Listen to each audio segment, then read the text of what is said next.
What's good? What's good? Back with another question and answers.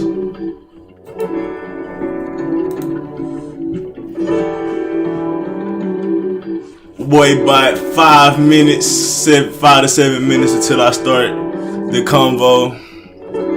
I got a little topic to talk about, so it ain't gonna just be dry sitting here until we get some questions.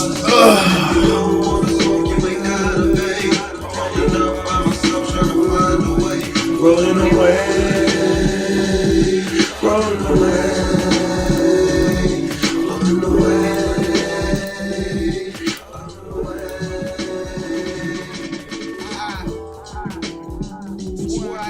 Should I put my headphones in? I don't know how the hell it sounds.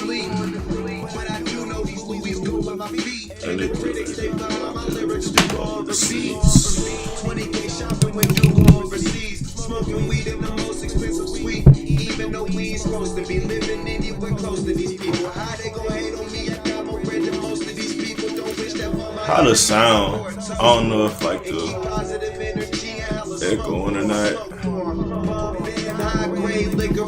Niggas never seen a ghost in person, now she riding in one. Never seen a ghost in person, cost me 5 figures. That's like 50 G's a person if you riding with us. To the sky's limits, roll some weed and get high with winners. My niggas eating when it's time for dinner. It's just a regular thing to us. If it ain't getting money, it's strange to us. And if you don't wanna smoke, you ain't gotta pay. I'm rolling up by myself, trying to find a way, floating away. What's good, y'all? Welcome back to another question and answers. Y'all hit me with anything. I'll be getting started in a few minutes.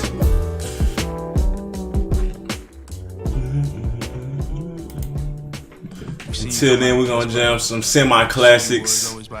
Only reason I say semi, cause I feel like time ain't passed long enough. But these hoes used to eat. The team just consists of Let me see. I ain't gonna listen to every song. me to get to this point, and what I really don't remember the title of these hoes. I'm just smoking a trippy stick on this one. This probably before some of y'all time. I know some young people out here in these streets. It's cool.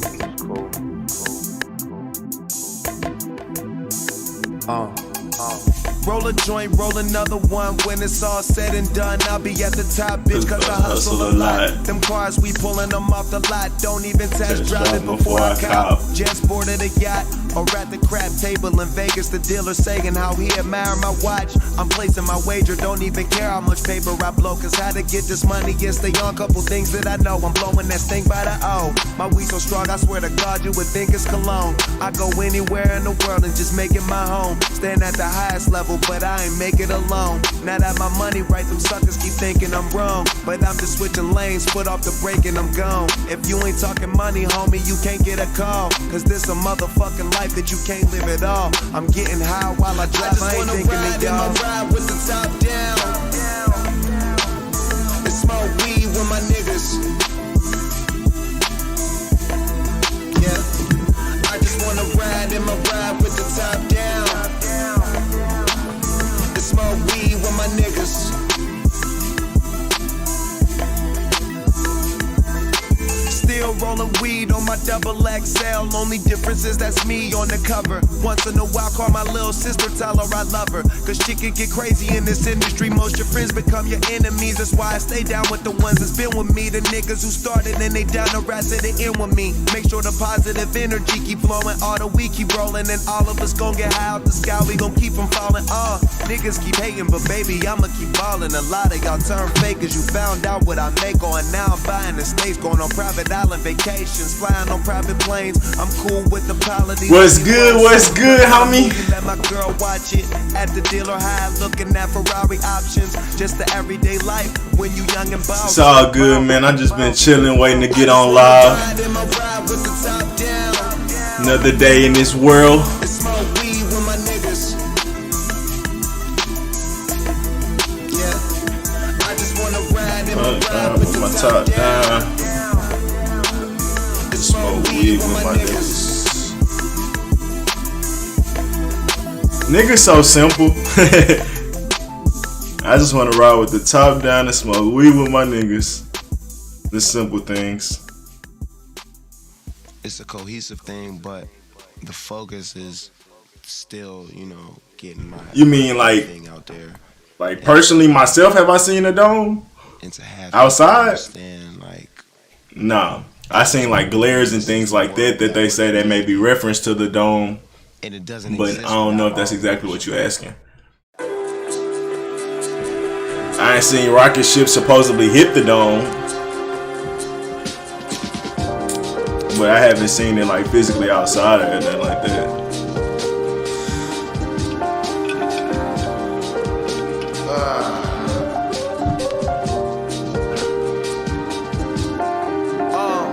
Wake up to the cleaning lady knocking this shit. I closed the door so I could bake up, cause yesterday we partied the night away. Stumbled in close to foe. Room full of expensive bags. Still all the shit on the floor. But that's just how you live when your wife's a model. Smoke a pound soon as we touch down. Do the same thing twice tomorrow. Not to mention what I spend. You seen the grid?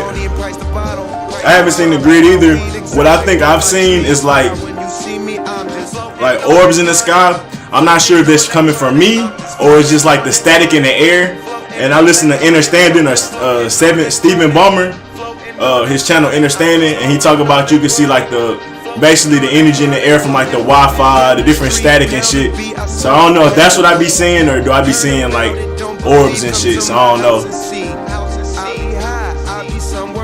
To Pixies. Yeah, I'm not sure if you saying Pixies like orbs, cause I ain't seen some Pixies like actual Pixies on like the internet and shit, and that shit crazy. Like I ain't seen them niggas like come out of a wall door type shit, like a paper door. Like say you a little kid drew a paper door on the wall or just drew a door on the wall. I seen the motherfucking fairy come out of that drawn on door type shit, but you never can believe shit on the internet cause you be like, man, somebody fuck around and made that shit. But I be believing that shit.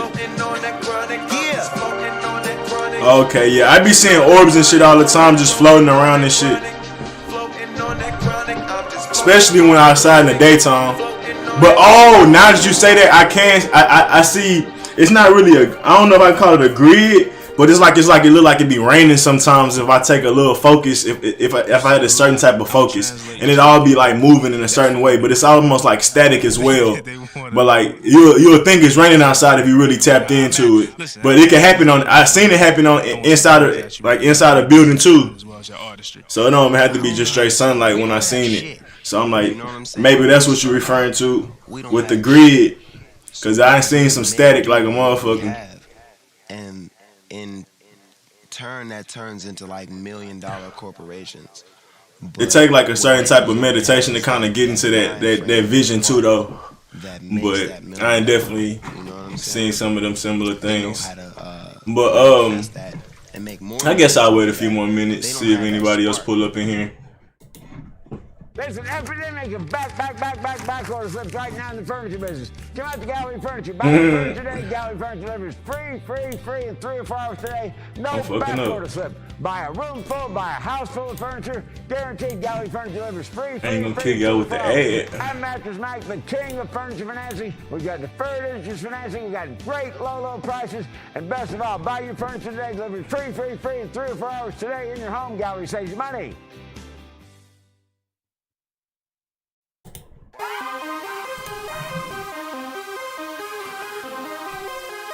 Yeah, nigga. Lifestyles of the rich and famous. What you laughing at? Well, I'm rich and famous. It's just better, like it's just like, you know what I'm saying? I can sip the cup while I'm rapping. If you don't, you're nameless. But I guess I'll start. Fuck it. Funny as that. Anybody want to pull up? They'll pull up. I refresh their memory or refresh from where I started, whatever. But what I wanted to talk about is something that I have been pondering for a while. Like in this world, it's hard as an empath to like just cut shit off, because you so, especially when you become that conscious or woke person, you start seeing everything, especially if you're really diving in. You see everything for what it is, from whether it's the food, how everything's poisoned, to how they treat the animals in cages, to all this just different toxins, to GMO shit, all this shit, to poverty, to racism, oppression. You see all this shit, and it'd be hard to cut this shit off. And for an empath, that shit can basically kind of infiltrate your mind on how you want to grow and how you kind of want to move, because you always kind of keeping these things in your mind, and it's hard to stay focused when you know this shit out here. And then when you get on Twitter, there's always a different little tragedy, somebody always dying, or some school shooting or some shit. So it's always some trauma basically that you can absorb, and that shit is difficult in this world, because you feel like you want to help and make change and shit. So it's like you want to stay vigilant, or you want to stay conscious of the shit, so you could, I guess, make plans to, I don't know, bro, I really don't know, but it's just hard. It's hard to ignore the shit for many reasons. I don't want to give it one reason why it's hard to cut that shit off, because a lot of times even we came from this shit, so it's like, how can you ignore it when you come from it too? So it's like you constantly thinking, I don't ever want to go back to that, or even I don't even want to go worse to that and be like some of these kids on here. But we get or shit for even black people. I don't want to end up in jail, and that's similar to this shit here. So that shit always kind of contemplates on our mind as well. With this is, like I say, it's always trauma that you feel like you surrounded by, homelessness, all this just different shit. And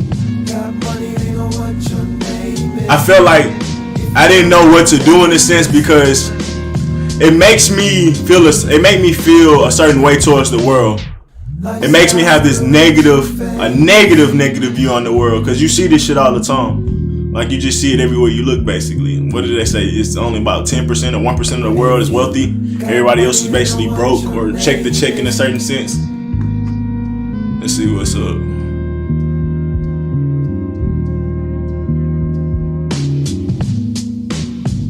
Yeah, so, yeah, and we naturally are connected to it. So my thing was being like, it definitely drives me because I don't want to end up like this. And it does also drive me because I want to be able to help a few people, or at least be able to rise up people that we can make a coalition or a group that could lead to more change in the world. Because like we say, it's only 1% of the world it's only 1% of people that's really affecting how this world kind of moving, in a sense, on how it's not moving efficiently. I know it's not all their fault. But no, let's be real. It's been 1% controlling the world for a long time, and they haven't been making changes, and it's been getting worse in certain aspects. So that's why I say, if I could just help people rise up to be like me and be moguls in the sense of get there. Of course, I'm not there yet, but that's what we're working on, and help other people get there as well. Like, I think that's a lot more effective in the sense of trying to get the world to find some type of change. Connecting a bunch of powerful people together, and then we influence the world that way. Because it was like the other way of thinking about it is like, there's not enough money in the world to try to help everybody. Like, it's just not in the sense of my own. Like, I couldn't do enough to change this world by myself, and then that also get frustrating. So it's like, in a certain sense. So all I'm basically saying is like, one of my ideas of trying to create change the most is coming up with my own 1%. And it's not my own, but finding people that can fit into this 1% that really can affect change. Because that's really real. This is kind of a little off topic. If we really think about all the artists and rappers and shit, them niggas got big ass platforms. They got 200 to 300,000 people that's willing to just pull up at their show at any given time. Like, imagine if they was really talking about creating change, or really giving messages, or just information that can help people. I know they don't have it in them now, but just saying, oh shit, my camera all off. But just imagine if them people was using their platforms for that shit. So it's even possible now, in the sense of thinking about how we could create change fast. But I guess just even bringing this shit up, man, it's hard to get past this phase of the conscious shit. Because I feel like the next phase is just kind of focusing on yourself and just kind of getting selfish, even though you know this shit going on. And it don't feel right, because you like, damn, that's why all these people be voting and shit. They be like, man, you gotta think about others and shit. But for me, voting ain't gonna be a part of helping people change. So the only real reason or only real way to even start to create change is to build yourself up as much as possible. But that be so frustrating because you be like, man, I'm only focusing on myself. So what's coming in my mind now is like when Kobe, he talked about if I could talk to my young self, I tell myself to just focus on myself and not be so caring about other people's problems and shit. Because we basically take on so many other people's problems and including our own, and bro, that's just, it's so much, man. It's so much. Pull up in that Ferrari, this bitch in disbelief. On the road to the riches, another crook in the castle. Yeah, and that's a part of it too. But I don't think that when we say they, that's why I say we got to create our own 1% to do whatever we can to start affecting the masses. Because it's like with Michael Jackson, like that nigga touched the world. Imagine if it was a few other niggas that was even close to Michael Jackson on the same type of content and same type of brilliance that he was on. Like niggas would have started changing the world, like really have. And that's why I say the same about these little artists and shit. If they slowly all did it themselves, like think about what that nigga name. Even if he like a troll or whatever, I don't even know for sure. But it's one nigga that's a rapper that's hella conscious now. Like, he came out of nowhere and everybody talk about the nigga. I forgot this nigga name. I keep wanting to say YM Melly, but I know it's not that nigga. I cannot think of this nigga name. But just how he sparked the conversation from his little platform sparked that conversation about being woke and sun gazing and shit. I forgot that nigga name. Nah, yeah, that's how that is true. That is true. But at some point, you have to stop focusing on it because you know what it is. And at some point, that's where I get lost at, because it's always gonna be some new trauma that pop up that you want to bring awareness to. But that shit just more pain that you gotta kind of manifest and transmute. And that's fine if you wanted to do that. But at certain rate, bro, we know what it is, and we can just use that drive off of that and kind of cut off having to even just view the trauma for a while. Because at the end of the day, man, we don't have to keep absorbing it. We don't, because we know what it is. Bring your own beef.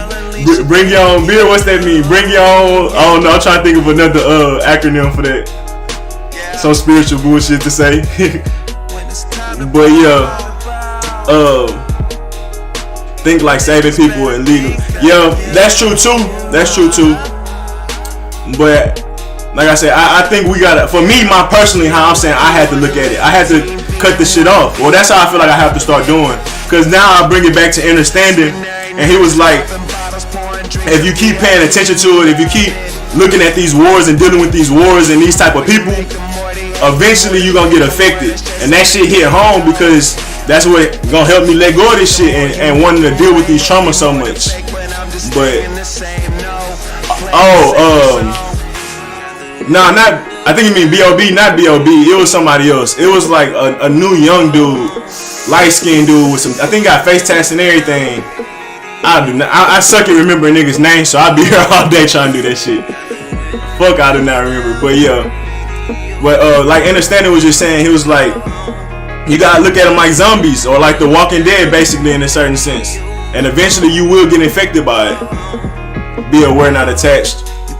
Yeah, I agree to certain aspects, but I'm even cutting my awareness off because I've already absorbed so much of it and I already understand what it is. So that's why I say I might have to just cut it off, because at what point do you need more awareness of? Like, why do we keep trying to be aware of that? And this leading me to my own, leading this to this type of understanding where the giver, basically they create their own reality or create their own space. Same with like Wakanda. And they was able to rise themselves up and even create technology now that can change the world. So I would rather do something similar to, obviously not like on the T.I. shit, but in a sense of 1% of people, like how I said, could change the world, come up with a groups of people that I know could be powerful. And we cultivate ourselves up. And then, like I say, we can shine our light so bright, then maybe it could change the world that way. And if it don't, it don't. But I'm not going to get so caught up in even trying to change the world. I'm just going to grow myself and what come from that, comfort that. Because at the end of the day, I don't even know if we can change the world. Because you get certain Bible quotes that talk about there will always be poverty and shit like that. And you can take it for what it is. I don't know if that's true or not. Because I'm just not going to sit up and say everything in the Bible true. But in certain aspects, I think some people came here to exist in poverty. So yeah, they will always be poverty. So is there anything for us to really change there? That's another question.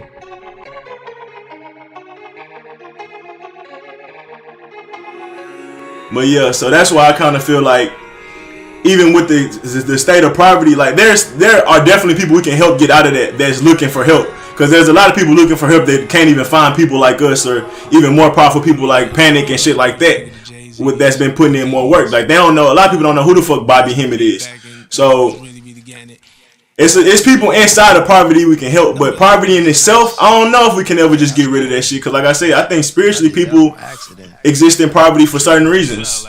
Whether it's, well, I don't even want to get into the reasons because that could be forever we can get into. But yeah, I think how I want to move and what I've been focused on and really trying to focus on, I should say, is building my own type of, build myself up and then attract people that's like-minded like me, and we keep building each other up like iron sharpens iron. And like Goku versus Vegeta, like they never stop trying to grow, and through whatever come out of those transformations, let it. And if that can help change the planet, if that can help wake up people, then so be it. But mostly it's gonna be for myself, because I mean that's the only thing I really can focus on in this world, and that I know I can control. Like if I try to focus on poverty, I can't control it. If I try to focus on these wars out there, I can't control it. If anything, that shit gonna start trying to control me, because those things are so powerful and those things been here for so long. Like you gonna get drained trying to change that shit in a sense. And that's how I start feeling, even just being aware of that shit, because I'm not even in a secure enough space to be like, I don't gotta worry about not being there. So it's kind of like a PTSD when I see that shit. So I'm not strong, not saying strong enough, but I'm not where I want to be enough. So it's not a big enough gap from survival. So when I see these things, it brings back certain survival mentalities, and then that narrows my mind and things like that. Now we talk about having survival mentalities, not great, because like we say, it's a limiting view. So I try not to. That's why I say I'm not gonna be aware of that shit, because I have to know that I'm already good enough. In a sense, like I know spiritually that the momentum I built, I'm gonna keep going. So paying attention to that shit don't help to that process, if that's making sense to y'all. And I know it sounds selfish to be like, man, don't look at this shit. But at the end of the day, what is looking at the shit gonna do but drain you? Like that's how I kind of feel. And I know we could transmute it as alchemists and shit like that, but at some point in time, like we don't even need that shit no more. There's so much other things that we can use to start transmuting. Like, and that's how I kind of feel certain celebrities are, or certain rich people are. Like, bro, they just tucked off in their own little world, in their own little neighborhood, just happy, unaware about a lot of shit that's going on. And I feel like them niggas are selfish and shit, but at the end of the day, they doing them. And I want to get to doing that, because I ain't never really just had a chance to just do me in this reality. So I want to build myself up and focus on myself, because I mean, it's hard to focus on ourselves when everybody else's problems are always in our face constantly, bro. Whether you get on Twitter, whether it's somebody, your friends hitting you up, whether it's some gossip at work, you constantly surrounded by problems. And that's how I guess I should break it down. We constantly surrounded by problems. And at the end of the day, yes, we're problem solvers, but NLE Chopper, thank you. Appreciate you. But yeah, just how he kind of influenced, and he not big at all. So imagine if Drake started doing the shit NLE Chopper did, or J. Cole did it even harder, because J. Cole's spiritual. If Kendrick got even more spiritual with the shit and told like certain meditation methods that they came across, Beyonce and they little rituals and shit that they've learned, and how to become powerful and become gods in a sense in this reality, because they know how to do that shit. They well tapped into that magic and that science. A lot of them niggas. Imagine if they was just to give that to the people, we'll just give it to the people, and the people that know how to use it, they'll use that shit. Don't see it. It's just because they. So yeah, that's why I said NLE Chopper, because I seen his little impact, and people, he got trendy. People was like, oh shit, look at him, look what he doing, look at this rapper being so conscious and shit. So it was definitely cool. I mean, it's gonna be like that one movie, Holy Man. They'll start marketing and capitalizing on shit. Don't get it twisted. But at the end of the day, it's gonna wake up the people that need to be woken up, because that's still powerful science, whether they play with it or not. Because that's just like playing with fire in a sense. That's some powerful shit. No matter if you using marketing or not on that shit. But yeah, I'm trying to build myself up, and like I say, find like-minded people like me, and we grow ourselves so powerful. Whether we change the world or not, I really could care less at this point. Because like I said, I don't even know if this world meant to be changed. And if you talk to Panic, he'll definitely laugh at that. He'll even laugh at that question. If you talk to Bobby Hemmett, they'll laugh at that question. They'll be like, this world will never be changed. And if it do change, all that work you put in is ever changing. This is just going to get changed right back to some more bullshit. So that's why I be like, do we focus on that shit? Do we even pay attention to that shit? And I'm starting to be like, no. No, cut that shit off. That shit is a distraction. Because at the end of the day, everybody's on their own spiritual path, and the only way you can even hope to even touch these people that's so stuck in poverty is to become like a Michael Jackson. And maybe that showed them some type of light that they can grow. Because that's really one of the only people that just touched almost the whole world. Him, Michael Jordan, LeBron, these certain athletes too. But a lot of people don't get to touch the world. But even then, they didn't change it. And it's like, you need a lot of more powerful niggas like that. And I think it's possible, but even then, I'm like, I don't even know if we should be putting our energy into that. I just think we should just keep building our people up that's like us. And when I say our people, I'm not just talking about black people as a whole. I'm talking about people that came to this stream, people that think just like y'all. Because it's not it's not a lot of us. It's not a lot of us. What do you mean by finding a void you can fill? Because that void will never be filled. That's a whole nother thing too. And that's what, like, humanity is a big part of that void. And like I said, we can put our energy into trying to change that shit and fix it. Man, that shit is gonna drain you, bro. Because that's just a void. Poverty is a void. These are like black holes. Like, that's why they call them the traps and shit. Like, you can't change that. It's like, if we look at these things, like, if we look at the world like portals, like little portals in this world, like, poverty is a portal. War is a portal. Like, all these different things. Depression is a portal. It's a bunch of different portals in these worlds. And some portals, bro, you can't change. Maybe you can close them off, but honestly, bro, them portals are so big, I wouldn't even get by them. Because they that destructive. They that draining in a sense. Like, bro, just looking at poverty is draining, bro. And like, I know you can, like I said, you can try to be that transmuter, but bro, just being around that shit is depressing.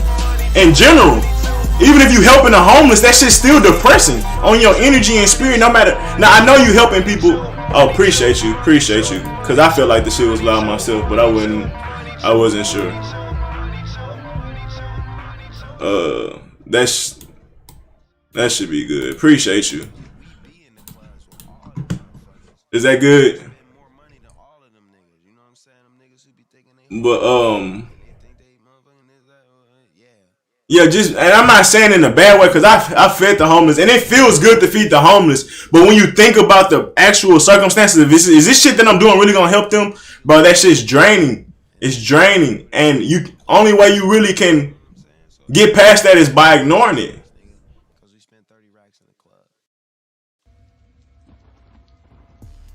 Yeah, the elite can use them for power because they know how to. They ain't set a lot of them hoes up, and then they great at capitalizing. So yeah, they know how to use those voids for sure. But they also parasitic. That's a parasitic entity. So they harmonize with that void as well. We don't harmonize with that void or that portal. It's other portals that we harmonize with like growth, change. Transformation, and a lot of times with poverty, you're not seeing change and transformation. There's a lot of snagging energy in that, and that's where you get vampires and parasitic energies at. So that's why I'm like, man, dealing with that shit is draining, because even when you try to go change that world, you got to go fight them parasitic energies. You got to go fight those people that govern that world, because they like, bro, you fucking with my followers. And at the end of the day, those followers, bro, really not that precious, because like I said, certain people are meant to be in that stagnant energy, and when they alarm clock meant to come on, it's meant to come on. So like, that's why I say I'm not gonna focus on that portal too much. And when I say portal, I'm talking about poverty, war, racism, all these different shits that just take away from my growth and my focus on how I can move in this world. Because when you think about racism, you can't move perfect in this world because now you're looking at white people funny. And shit, if you really think it tapped into racism, you're looking at black people funny too because you know Uncle Tom's. But at the end of the day, that shit, that shit only help you so much because at the end of the day, you got to go play the game. And racism and looking at people in that type of lens, it only slow you down. It only slow you down. And that's how I kind of view things. Because at the end of the day, a racism is a dumbass person. So if I'm looking at, oh, this person is a racist, I'm low-key giving that person power because I'm like, oh, this person, with a real racist is a person that have power or control over someone. So if I'm calling this person racist, I'm saying they low-key got power. But if I just look at them for what they is a dumbass, and I'm about to manipulate whatever situation I'm in that we're dealing with, I really look at it that way. Whether it's just dumbass people or not, but I ain't gonna look at it like them labels and shit kind of slow me down, or portals and shit, or paradigms. Because at the end of the day, bro, Michael Jackson got rich when racism was around. It's a lot of niggas that made money when racism around. It's niggas that have survived and made a life for themselves with all these paradigms around. So it's like, am I gonna focus on this shit and get lost in these wars and battles that can literally lead to my tragedy or my demise? Or should I just focus on shit that's gonna help me get to where I wanna get? Yeah, don't get pulled in the opposition. Yeah, because it's so easy to get pulled. And it's like, you'll think you're doing good, like fighting for change and shit like that. That's why niggas get caught up in debate so much. Because it's so easy to get sucked into that shit because you think you're doing something, but all you're doing is giving your energy away to them voids and those portals. So that's what I had to realize with myself and like, bro, dude, am I an asshole for blocking this shit out? Am I an asshole for not caring about other people's situation? And at the end of the day, no, because nobody gives a fuck about my situation at the end of the day. And I know I still care about other people's situation, but the reason I'm doing it is to further myself. Because at the end of the day, caring about other people's shit is not going to get me anywhere. What they eat and what they shit don't make me shit at all. Don't make me shit, literally and physically. I mean, metaphorically and physically. Or metaphorically and literally, I guess I should have said. But yeah, so that's why I've been battling that shit, because it's like, I feel like this elitist, like, and at the end of the day, we are, bro. A lot of people that's like you and like us, bro, we better than this shit that's out here. We better than the masses, and the masses is the majority. So yeah, we are elitists. We may not have all the different physical qualities yet to like people may not believe it, but mentally, bro, we're elitists. And even on this world, we're elitists because we're surviving the best way that we can, bro. And we're not really following other people's way of surviving. Like, let's be real. And that's genius in itself. We're not following the normal way of going to get it. We creating our own way, slowly but surely. And that's genius in itself. No matter how long that shit take. Because we are stacked up against a lot. But yeah, I had to I had to stop paying attention to these portals, man. Racism, poverty, oppression, depression. Like, a lot of these things are out here. And it could just bring you down. And like I said, it's easy to transmute that shit. Especially if you in that bag, but playing with that energy, you got to stay focused. It's a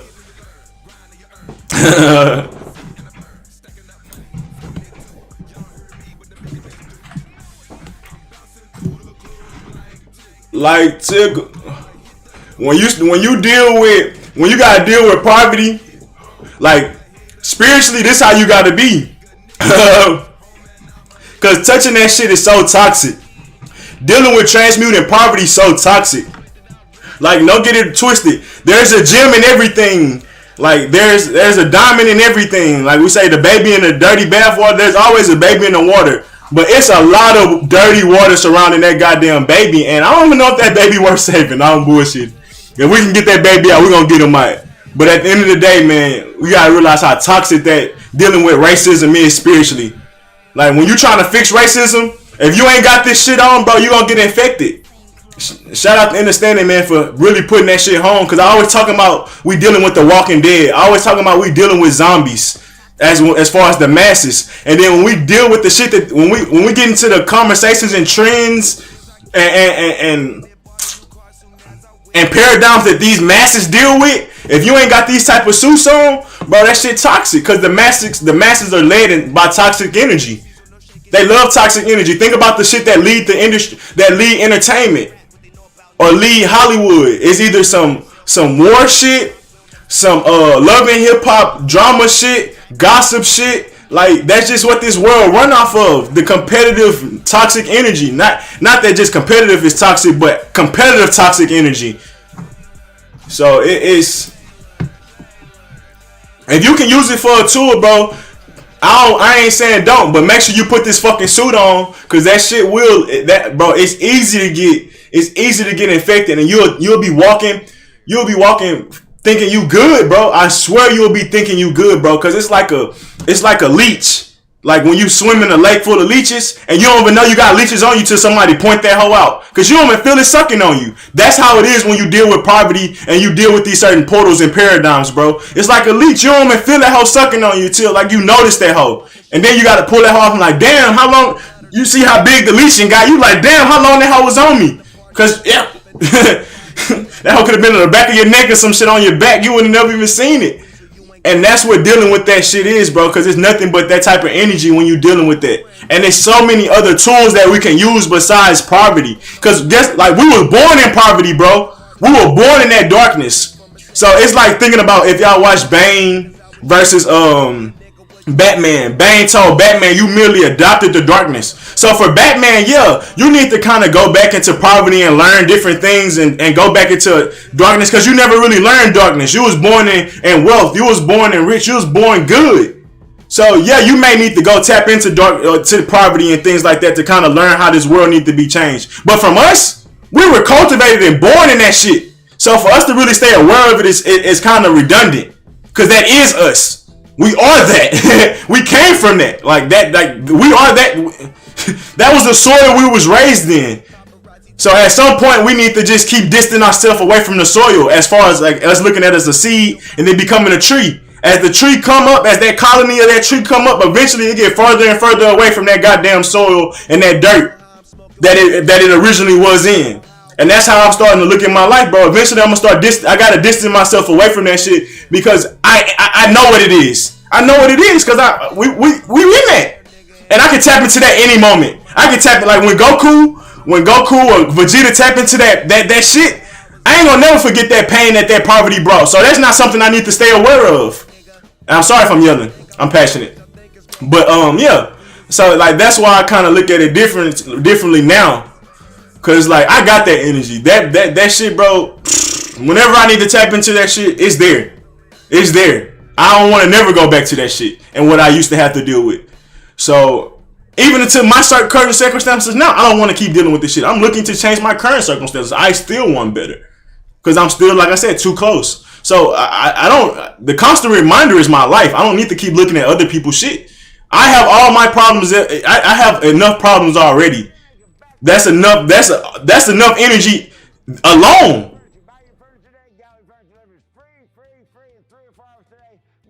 Like I said, you are the roots gonna match the branch, because you are all of that, and you like yeah. So that like I get back to. I'm trying to think what I was saying.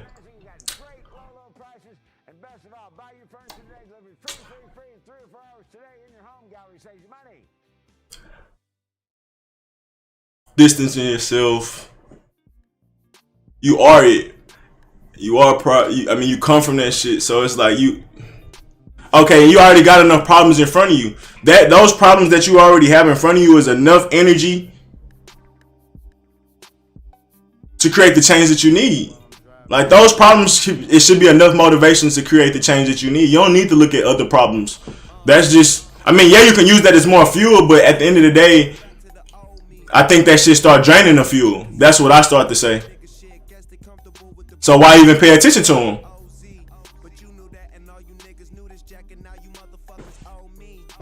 That's what I'm saying. If you don't get caught up in their problems, that's what I'm saying. I don't want to get caught up in their problems, and the best way for me not to get caught up in their problems is not to view them at all, not to even see them at all. Because once I see them as a natural empath, I feel it. I can look at somebody and see pain. I can look at somebody's eyes and see pain. So I don't really need somebody to even talk to me about some shit. So that's why I say even just being aware of it is enough. Because once I see it, I understand what that person went through already. If I see a homeless person, I'm like, man, that's a lot of cold nights. Man, that's a lot of rainy nights. I could just automatically just imagine the shit that they go through. My imagination is very good, and then it's also based on my imagination is good, and it's also based in some type of understanding on what really go on. Like, it's not just like a fantasy in the sense of what I'm trying to say. So I can look at somebody and see, basically read their aura, and that's enough for me. And just being aware of that aura is enough for me to be like, damn, bro, that shit sucks. And like I say, that shit can be draining. That shit starts attracting energies, bro, or attracting parasites. Because just even viewing that shit, bro, that made me just think about this dream that we had talked about. But like when it go into this science shit and talking about the subatomic particles. There was like, it might be the subatomic particles, but it's talking about how these particles are only it's I don't even know how to explain it, bro. They're only real when they're in your perspective. Soon as you turn your head, they disappear. It was a weird understanding in this is basically them breaking down, is this a simulation or not, and how I kind of got into that kind of that science and shit. But when you put your awareness on it, you put your energy on it. Like, just simply. That's like thinking about think about staring at somebody. When you stare at somebody, they can feel you staring at them, because that's an energy transformation. Like, there's an energy channel that you're doing when you look at someone. Looking at people is a transferring of energy. A lot of people don't know that. That's why I don't just get, like I said, I don't like looking at shit or looking at people, because I can take on that energy, and a lot of people are full of shit, and I don't want to take on that energy. So I tend to only look at people I tend to only look people in the eyes that I really fuck with, and I tend not to even look at people. I usually look down when I'm outside and shit like that, or just be imagining, like just looking through people in a sense, because like I said, so just like how you stare at people, you still picking up that spiritual energy as well, and you don't know that. And that's another, like, it's so many different reasons why it's hard to get out of poverty, but just the energy alone, we constantly surrounded by that energy. You constantly see that energy. So that make it even harder to get out, because you constantly surrounded by examples of that didn't make it out. And that's just by you looking at them can hold you back, because you can constantly seeing these examples. And the only way to really distance yourself away from that is kind of stay in the house and just constantly go to work and shit, and constantly just stay focused on yourself. Go into yourself. Hey, brother, I if you can, you can. I don't think I can. I don't think I even want to, because, like I said, you gotta think about the energies it attracts. You gotta think about when you deal with a paradigm, certain people come into your life, certain jobs and experiences gonna come into your life, because you're focusing on that energy. So when you train that gift, the type of training that's gonna come around, you're gonna deal with traumatized people. I guarantee it. When you go to work, you're going to be around people that is not focused on positivity and growth. They're going to be negative people, because you're in that environment, you're in that energy.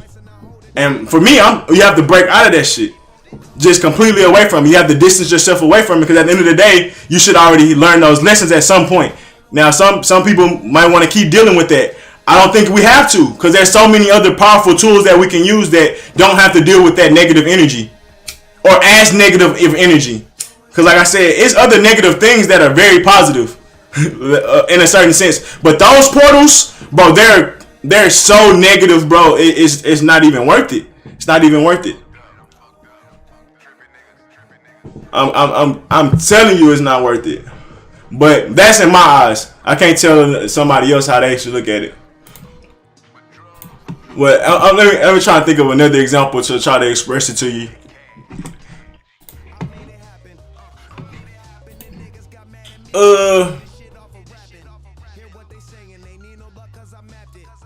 Well, it's not like I don't get what you're saying either, though, because I have used this energy to transmute myself. But at the end of the day, survival is survival, and that's what all I need. That's all I need to. That's my biggest problem is survival, and that's everybody's biggest problem is survival. Whether they're doing it good or not doing it well enough, which is you'll see examples of this. And for me, I don't need to keep looking at the next example of somebody not doing a good job of surviving, because that only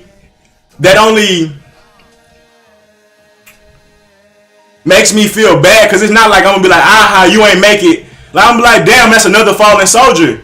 And when you see another fallen soldier at war, that shit don't encourage you to fight stronger. Like, that's how I kind of look at it. Like, when I see other people falling and other people going through shit, I look at them like fallen soldiers. And when I look at nothing around me is but fallen soldiers, it encourages. I can say it can be encouraging, but for the most part, that shit not encouraging, because you like, damn, at any given moment I could be a fallen soldier. And that's one of the constant monikers in this world. Any given day you can fall. Especially in this reality and in these societies. And you see examples of that every day. Whether how rich they be got, you see the rich go broke all the time. Well, 30 for 30 broke all the time. And you see these fallen soldiers, bro, and it's like, man, I don't want to be like that. I constantly think about, bro, I don't want to blow all my money. I don't want to blow, like, and this shit just kind of plays my mind in the sense of not just that, but just all these different things of how people have fallen. And I'm like, I keep all these different scenarios of like, oh, you can fall this way, you can fall that way, you can fall this way, you can fall that way. Instead of looking at all the different ways I can grow, all the different ways I can get out of shit, I just want to look at the examples of getting out at this moment. Because that's just what I need, bro. That's just what I need. I need to sage myself. And the sage I'm going to use right now is successful people that are doing for themselves, that are building they Wakanda themselves, that got their own little community. They got their own people, their own little web of success right now. Their family tree going good at this moment. That's what I want to get to. Because right now, focusing on fallen soldiers, like I said, it just make me look at all the other scenarios of how I could fall too. Because it's not like, it's realistic. It's realistic. It ain't like we can't fall. Being a god can get goddamn killed. Like, that's what people be fucked up about. I call myself God, but gods get killed, nigga. Angels get sent down too, nigga. Like, it ain't like gods can't get killed. So I'm very cautious of how this shit can happen. Because all it takes is you to get outside of your aura, or your aura to break down, and you penetrable. And that's easy when you start dealing with these different voids that I talk about. That's draining. And I know that shit, bro. And for me, I've been so conscious and so aware of the fuck shit in this world. I know what it is. I know what it is. Plus, I was already born in it. So at this point, I'm just gonna start looking at successful people and how they cultivated their life and the mentalities that they built, whether they selfish or not. And that's what I'm gonna do. And once I get to that level, then I'll accumulate more. I'll start looking at I'll start looking at life from a different angle. But yeah, bro, we were rooted in the negative though. So I don't have to keep connecting to it. I don't have to stay grounded in it. Cause I'm technically rooted in that shit. Like I say, you can take them out the hood, but you can't take the hood out of them. I was born in the negative. You can't take the negative out of me. So if I ever want to get grounded, I just need to look into myself. And that's why I say I cut that shit off. That the new trauma, the new bullshit. Cause there's always some new trendy survival shit. There's always some new survival bullshit. And that's what I gotta cut off, because those are just more examples of fallen soldiers, or niggas that's not doing it well. You don't want much resistance in self so you can glow without burning up. Oh no, I know you need as much pressure to build the diamond, but I've already collected enough pressure is what I'm saying. Not focusing on fallen soldiers, but the ones you see get back up every time. Oh no, those are one of the perfect examples. Those are the perfect examples. Those are the perfect examples. Those are people I love to look at. And those are the only ones that really are successful, because everyone's fall. No one just go on a straight path. Everybody has to come back down a little bit. Even if you talk about stocks, everything has to come back and what do they call that shit? Test itself in a sense. So yeah, I fuck with people. I fuck with those type of soldiers, but it's not many of those. And those soldiers, yeah, like they don't. That's different from looking at the people in poverty, because those people are usually distancing themselves as much as possible from poverty. So when I say racism and shit like that, or these other different paradigms that hold us back, or keep us in these debates and arguments and wars that's been around for thousands of years, yeah, if you keep participating in that, no matter how much you got back up, eventually you're just gonna keep falling to that. So there are some soldiers that but that's a whole nother story. Keep relapsing. I fuck with them too, but then at the end of the day, it's some people that have relapsed and then completely broke away from that shit and don't even go back to that shit. And that's where I want to get on, because like I said, I know what it is. Tell me another reason that you should just stay aware to that shit, besides using it to transmute it. Because like I said, you already have it in you. You were born in that. So staying conscious of the new shit and staying conscious of all the shit that keep going on is pointless. Like, think about it. There's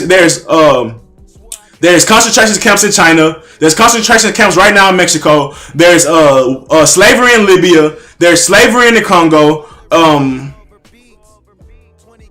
There's racism completely in America. Black people getting killed constantly. Black people are locked up by the masses. Like, all this shit. Like you got, at some point, you know what it is, and it's just gonna be more slavery, more oppression, more racism, more war. And at the end of the day, I'm going to distance myself as far as possible from that shit. And Wakanda is a perfect example. Wakanda, they know what's going on outside of the world, but at the end of the day, they're focused on themselves. It ain't like Wakanda completely don't know what's going on in the world. They know the different changes that's happen over time, but at the end of the day, they are focused on a motherfucking self.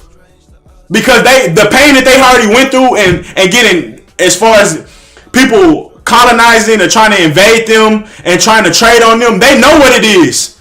That's why they're like, nah, we're not doing that shit no more. We cutting ourselves off, because even when trying to keep our doors open for people that's in poverty, other shit seep in. Other shit seeps in. It's like when you talk about Muhammad Ali with the snakes and white people. It may be some good snakes, but if you surrounded by a bunch of other snakes, do you want me to just leave my door open just for you when there's other snakes coming with you too? In that sense, I know I slaughtered that quote, but it's in that same sense. When you focus on poverty, yeah, it's some energy you can pull out of that, but the shit that's gonna also come with that energy is gonna have some weight too. And you can work with it, but at the end of the day, bro, you don't need that weight no more. We already have enough of that weight. Let's start working on some more shit. Let's go find some vibranium. Let's go find some more powerful tools that we can start cultivating. Because think about it, when Wakanda first found vibranium, they probably had a few tools and shields and shit, but eventually they start creating transportation and so much more shit off that shit. So it's some more powerful tools that we can go tap into and start building whole worlds off of. And and let me be real, that mineral or that resource that I'm talking about is self. Because you cultivate self, there's no other powerful resource. That's the most power you will ever need, is to cultivate yourself. And once we realize that, we'll cut a lot of that shit off and start building our Wakanda and focus on building that resource. And only let things even get close to this civilization if it can help contribute to that resource. If it don't contribute to that resource, if it's constantly taken away from that resource at whatever rate, it ain't needed. And it ain't needed. No matter if it's a little drip or not. Because at the end of the day, that little drip can become a big leak. So we cutting this shit off. Like Wakanda, they cut this shit off.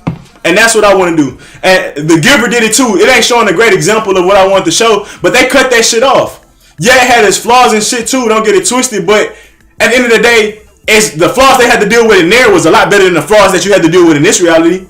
Because you got flaws in self. When cultivating self, you're going to come across flaws. But I'd rather deal with those flaws than the flaws of this world. But yeah, of course. But that's not poverty. Finances and information is not poverty. Finances and information is a growth and abundance. That's not poverty. Poverty is stagnant. Finances and information is not stagnant. That's what I think you're getting. You getting my message a little confused, but we on the same point though. We understand each other, but I think it's semantics at this point. The best way to explain it, for the lack of words. But yeah, like when I talk about poverty, I'm talking about the individual people, the individual problems. Like, of course, there's ways to get people out of poverty. But a lot of people don't want to use that. If you really look at poverty, a lot of people don't want to get into information and finances. A lot of people want to be saved. And when you think about that, that's not in my job description. I'm not in the business of saving people. I can help people, but I'm not saving people. And giving information and trying to help people with finances, like I said, help people with finances. But when you deal with poverty, poverty is looking for a savior energy. Poverty is looking for energy to leech off of. That's what I'm talking about when I say poverty. Yeah, but a lot of people don't use technology to catch up. A lot of people use technology to stay in poverty. Think about everybody that use technology to buy a new iPhone and keep them in debt and more poverty. Think about that. So technology can also be used to keep people in poverty, because that's what people in poverty do. They use everything to keep them in poverty. And I know that's not all their fault, but at the end of the day, I don't have the energy to help them learn that. Now, if you want to talk about the government changing and the government implementing new shit in their schools, they should do that, because people will start changing niggas will start changing very fast and abundantly if they were taught this shit from an early age. And even that shit was backed by the government. And you seen commercials talking about financial wisdom and always finding new information out on learning how to grow and get out of shit. But that ain't how this world is. And I'm not in the business of trying to get that shit changed, because at the end of the day, that's more draining. I'd rather just change myself, and as people see me change myself and grow myself, they'll learn from me by example. Because I try to teach people verbatim. They don't like that shit. They don't like that shit. They want a savior. They want me to do the work for them. Now, I can tell you, but you gotta drink your own cup. And a lot of people in poverty don't want to drink out of that cup. A lot of people that deal with racism don't want to drink out of that cup. A lot of people in many different negative paradigms don't want to look at themselves in a sense of, I can make the change out of this shit. I don't have to keep dealing with this shit. Because at the end of the day, that shit gonna always be there, whether you like it or not. So technology is a way of changing individuals. How many individuals gonna change? Because that's just gonna be a wave, and in this world, eventually, it's gonna go right back to people being ignorant. Because that's just how shit goes in this world. Yeah, that's how I really change the world, by changing myself. If I change myself and grow myself, then I naturally help other people grow. But me focusing on that shit, it's an inorganic way of trying to do it. I feel like that's how the conclusion I finally came to, because that's just not the best way to do it. Maybe some people can do that, but at the end of the day, I think that's just a phase of spirituality. At one point or another, you get all that negative shit that you can, and that's usually people's dark phase of life, which I went through. And then you just start shining. And yeah, you're gonna still go through dark transitions, but ultimately not as dark as that initial transition of darkness that you came from. So yeah, I'm gonna keep growing myself, and I'm gonna grow my light as big as possible. And however bright of a light I can touch, however bright of a light I can grow, hopefully that'll determine how many people I can touch. But ultimately, that's the only way I can change people. I can't change people by giving them information and knowledge and finances. Like literally, I only can do it by just being me. And my bad.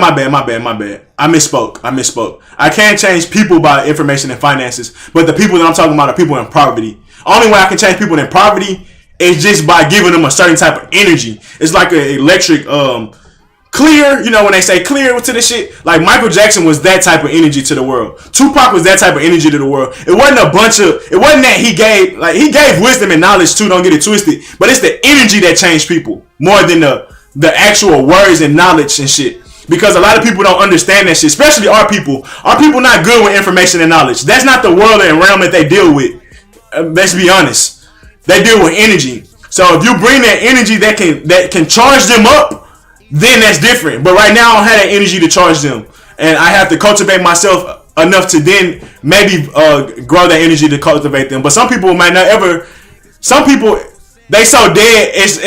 No amount of energy I can put in them can change them, because at the end of the day, the energy has to come from them. But some people are pulsating on it or on the trend of in and out, and my energy could do that, help them come out. But like I said, we agree with each other. We agree with each other. You definitely have to grow yourself. But yeah, how I look at it with Tupac, like looking at Michael Jackson, looking at a lot of these dudes, like Mamba mentality, that's an energy. That dog in Kobe, that dog in Jordan, like that's what you see in a lot of hustlers. In their own little field, they the Michael Jordan. They might not be the Jordan on basketball court, but they the Jordan in their field. Whether it's drug dealing, whether it's computer programming, yeah, emotional language. And for me, the way to get to a lot of people's emotions is building yourself up. You got to build a big enough platform to even touch those people. A lot of people can't even see me right now. I can easily get in and touch people's emotions if I wanted to, but look at this platform. I only got 3 people on here, so I got to keep growing myself to touch shit. Even start making a dent on poverty. Poverty numbers is stupid. So yeah, I can't focus on that right now. I got so much to go before I even start making a dent in that. So that's why I say I'd rather just focus on myself, because it took a while for Wakanda to be able to change the world. Wakanda had let's say Wakanda took 200 years to cultivate itself. The first 150 years, they didn't have the tools to help change the world. So, but those last 50 years, that's when they started saying, do we need to come out of this? Do we need to start helping the world? Because they start having tools to do that. They had the most powerful tools in the world by then. So that's how I gotta look at myself. I gotta build myself up like Wakanda did, and eventually I had the tools that can make a dent and change this world, like some of these big people that we've seen. Because I know I'm a bright star, but the problem with it is I just have to get to shine brighter, and honestly, that's only when we talk about changing this world. Because at the end of the day, and surviving. Because we all shine hella bright. That's the crazy part about it. We all shine bright. But this world is what dims our light, especially at an early age. Because you got to think about it. Michael Jackson was just a kid. A lot of these people that are super successful are just kids. We all children, honestly, but they never got their light drained from them. Their little light they shine never got taken away from them in this world because of whatever situation that they had in them or was surrounded by. But we all shine. We all shine bright. We all shine bright.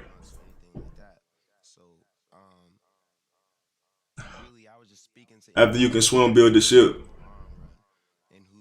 Yeah. I agree. Build a submarine too. Get you a ship and submarine, so you can be on the surface and you can dive deep. We just talking shit now. But yeah, that's the truth. So I'm basically just saying what process I'm in right now. Cause trust me, I absorbed a lot of that negative energy.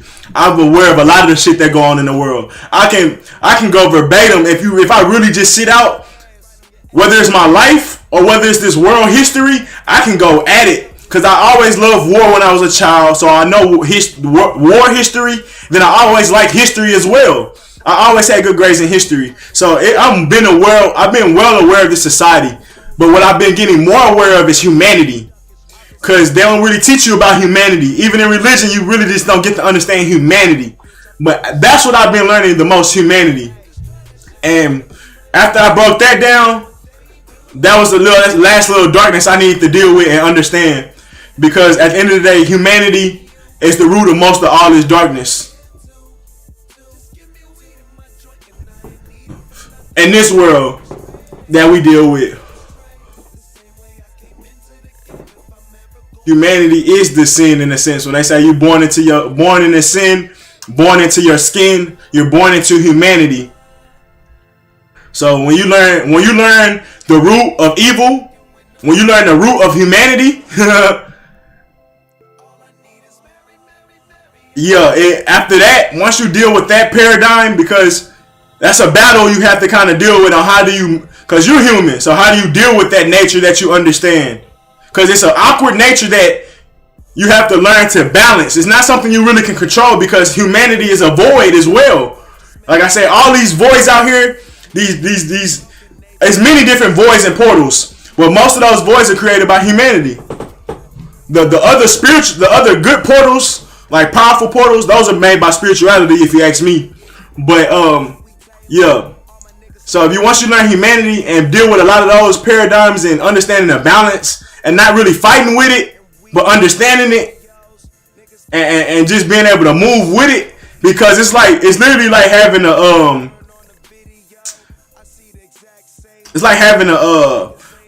one of those things when you got a twin that's with you on your shoulder.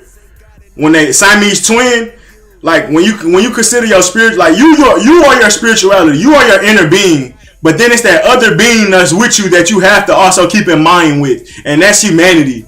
And if you don't keep your humanity in check, you're gonna get out of check easy.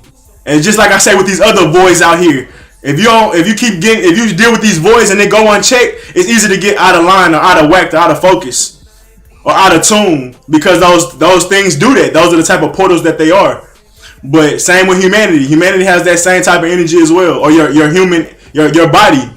It got some negative qualities, man, as far as wanting to always be fed, always needing, you always got to give it more energy. Think about it. Like, I talked about this a while ago. Like, you got to constantly give your body energy to, like, want to do shit. Like, when they talk about give yourself motivation, it's not that your spirit needs motivation. Your spirit is all powerful and energy. It's your lazy ass body that you got to start training to be more energetic over time. And you can also give it more supplements and other things like that to help it be more energized. But it's your body that we talk about giving motivation to. Because it's like you got to put a carrot in front of your body to keep it going. Literally, you got to put a little carrot in front of that horse. And then, long as that carrot... Long as you keep nourishing that, like I said, and keep that thing chasing that carrot, you'll be okay.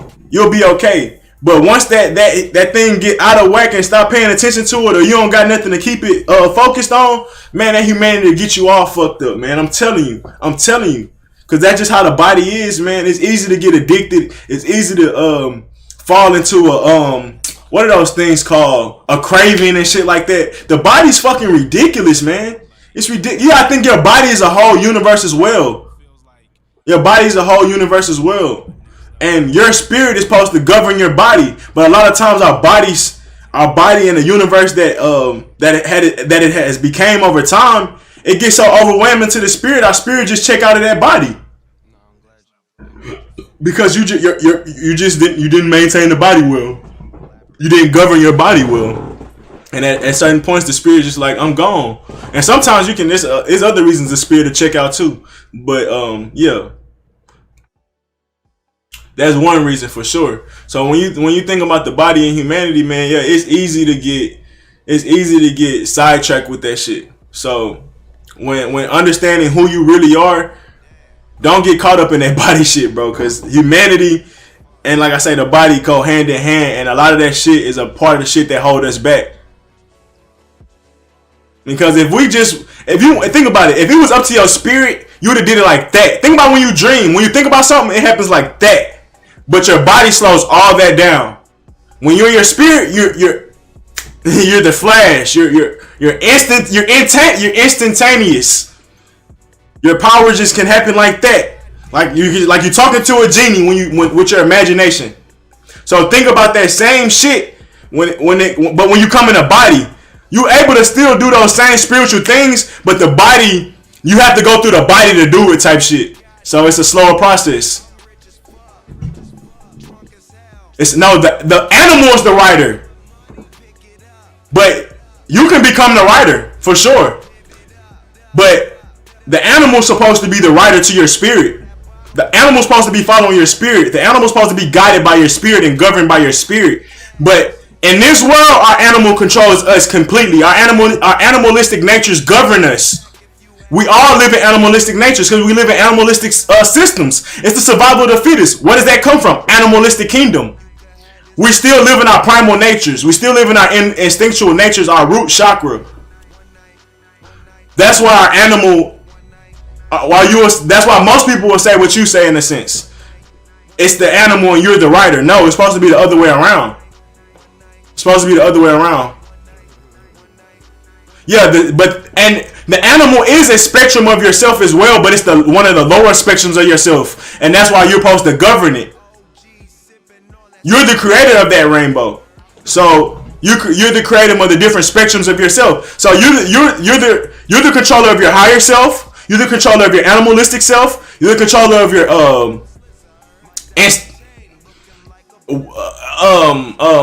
I'm trying to think of other selves.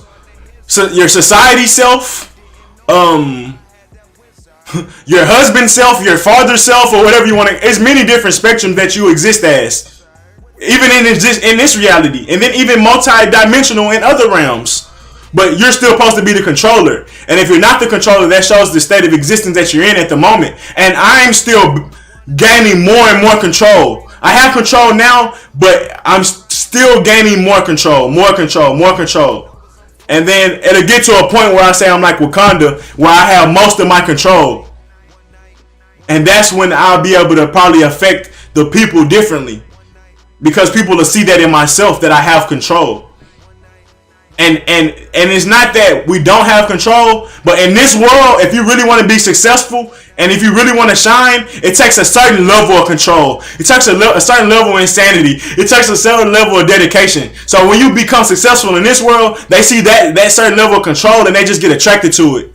Because people are attracted to control. And if you can control yourself, they'll be naturally inclined to fuck with you. That's why people are attracted to people that are independent. That's why people naturally gravitate to people that's independent. That's why it's a dangerous world being an independent person surrounded by poverty, because they're gonna leech onto you, whether it's for information, whether it's for guidance, or whether it's for actual fucking physical liquid needs.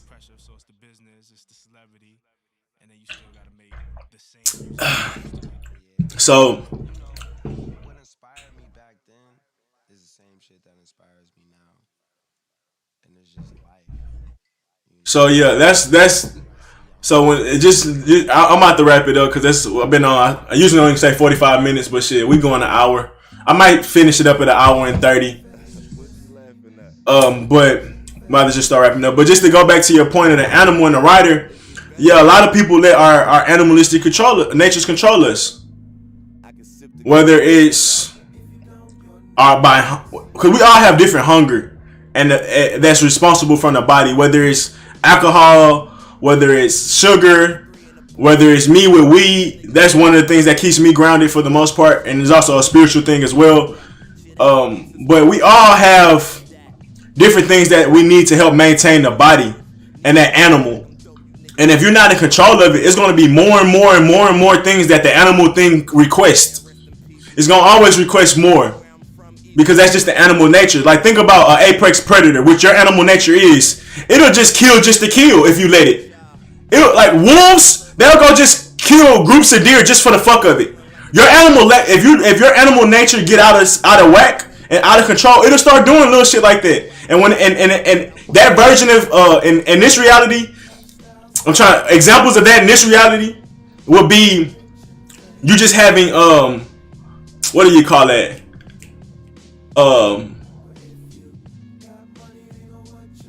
Just no control of your cravings, or I'm trying to think of a better example. What's that shit called when you buy some impulsive disorder, or like when you just buy shit out impulsively? Like you just see how your animalistic nature. You be like, all right, for example, somebody be like, I ain't gonna drink today. I drank yesterday and the day before that.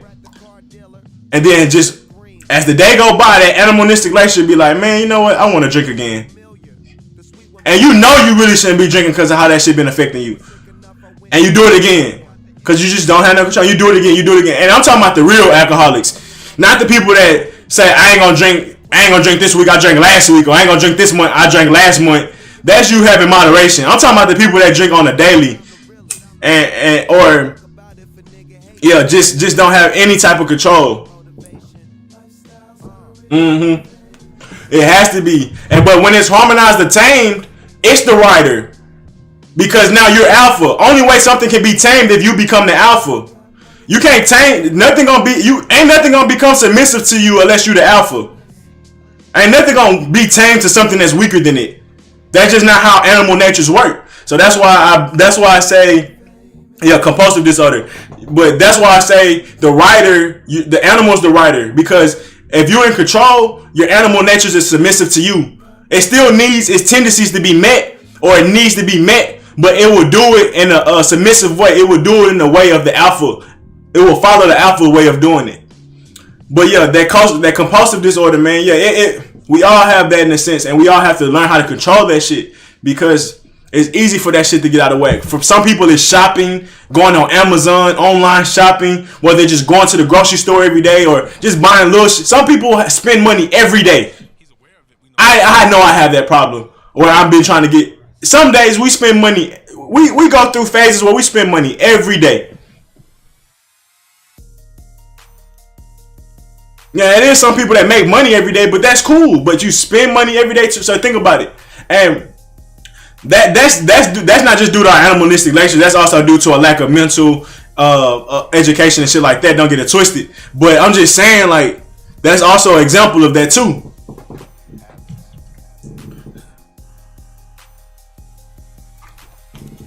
So yeah, when we definitely have to learn how to tame it, and that's the thing about this world.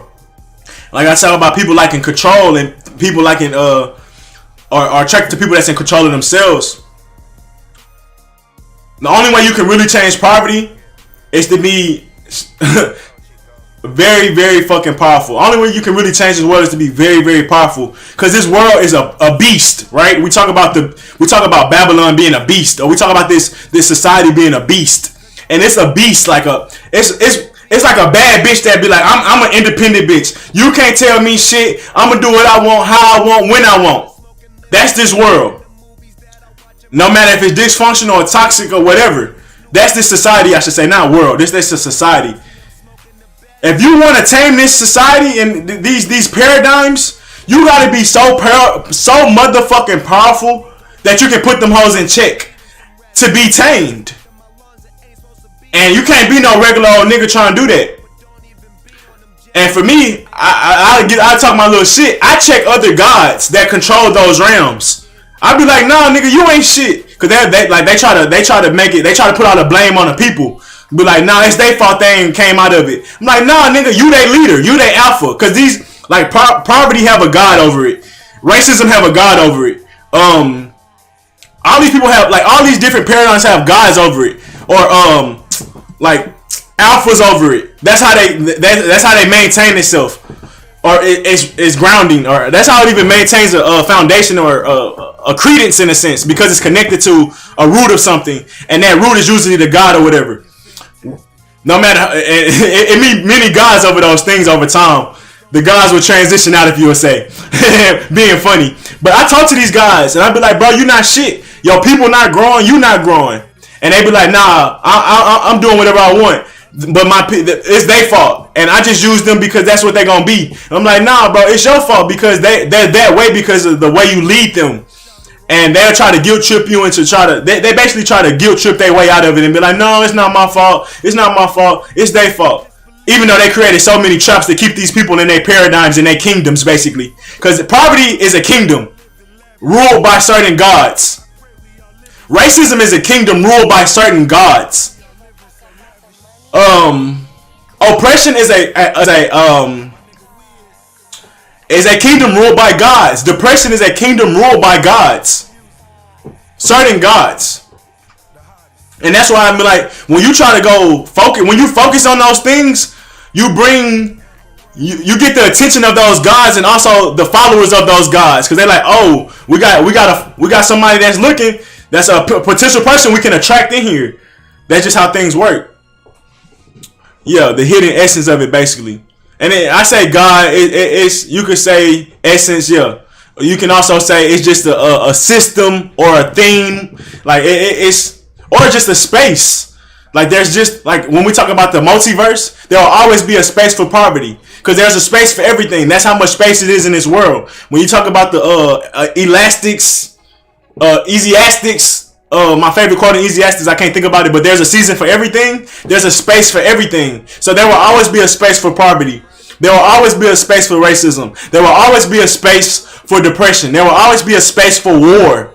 There will always be a space for evil. But since we know that, let's get away from those spaces as much as possible. If you can pull something out of it, that's cool. But a lot of those times, those spaces are black holes. That's what they were created to be, black holes. But there's so many other spaces that are transformative in a sense of they grow you, they help you shed your skin, they help you be lighter, they help you cultivate yourself. They don't take away from you in a sense. Like think about taking mushrooms or something. That's like something that'll be one of those instances. There's a space for spirituality growth. There's a space for intuition. There's a space for wisdom. There's a space for love. There's a space for beauty. There's a space for peace. But if you know all them other kingdoms that I mentioned earlier, you don't even think about the space for a kingdom of peace, because you think about all those other kingdoms plaguing the world. But now I'm about to go jump in the space of peace. I'll build my own kingdom, but my kingdom it's gonna have a little peace in it. It's gonna have some wisdom. It's gonna have spirituality, of course. But my kingdom, my bubble that I'm creating, my space that I'm creating, I'm not gonna use a lot of those kingdoms that's ruled by negative gods, basically. And when I say negative, let's not say negative, because I know positive negative things, if you get what I'm saying. Parasitic gods, because there are negative things that will grow you. Because like, think about it, ego death could be considered a negative thing, because it technically, you don't see yourself anymore, but it still helps you grow, because you had to delete yourself temporarily to learn more, in a sense. So some negative things can help you grow. So I don't want to say negative. That's why I know when I say negative, it can easily get distorted. There are spaces that are just straight up parasitic, whether it has negative and positive energy inside of that parasitic behavior, yeah. But at the end of the day, it's still parasitic, because everything has a positive and negative. That's how it exists. But for the most part, it's all parasitic, regardless of how positive it can. No matter what positive things are in it. And for me, I want to grow my space and myself so big, so where if somebody in poverty, they can see me. Or if somebody in these certain circumstances, they can see me. And that's how I can help them come out. And like I said, being an example of being like when you think about a fly, the light that those people are attracted to is so bright, that's all they see. That negative light that they're attracted to, that's all they see. My job is to make my light so bright that it dims those lights. And then those things start to slowly gravitate towards me and people that's like my light, that's helping our light cultivate. That's the only way you can change this world.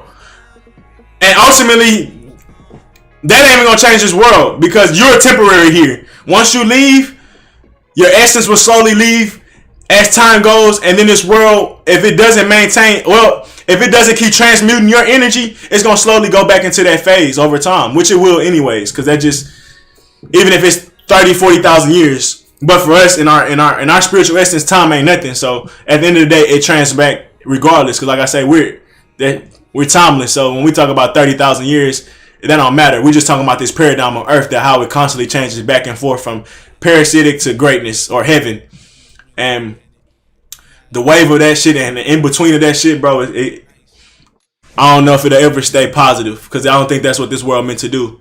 But yeah, I'm gonna grow my light so bright that it dims these other negative lights, and I'm gonna attract as many people as I can.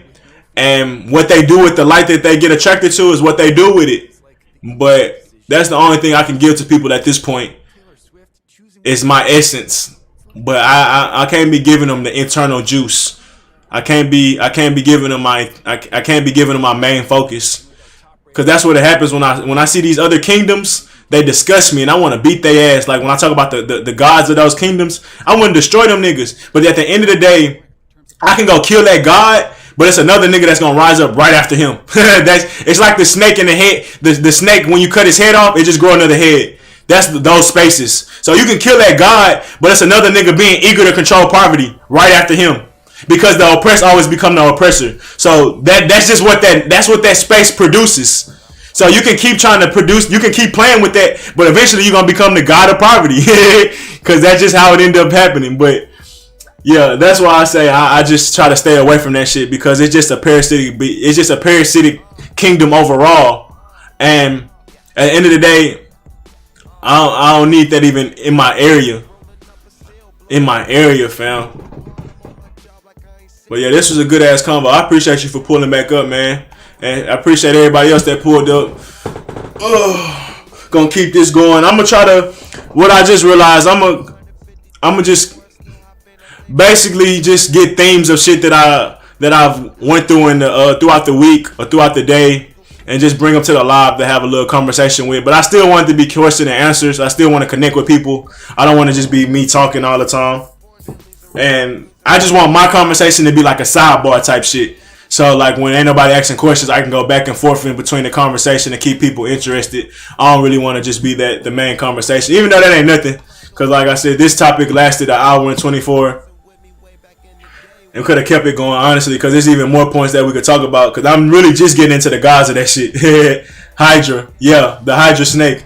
So yeah, that's what those gods, those parasitic kingdoms. That's what happened when you kind of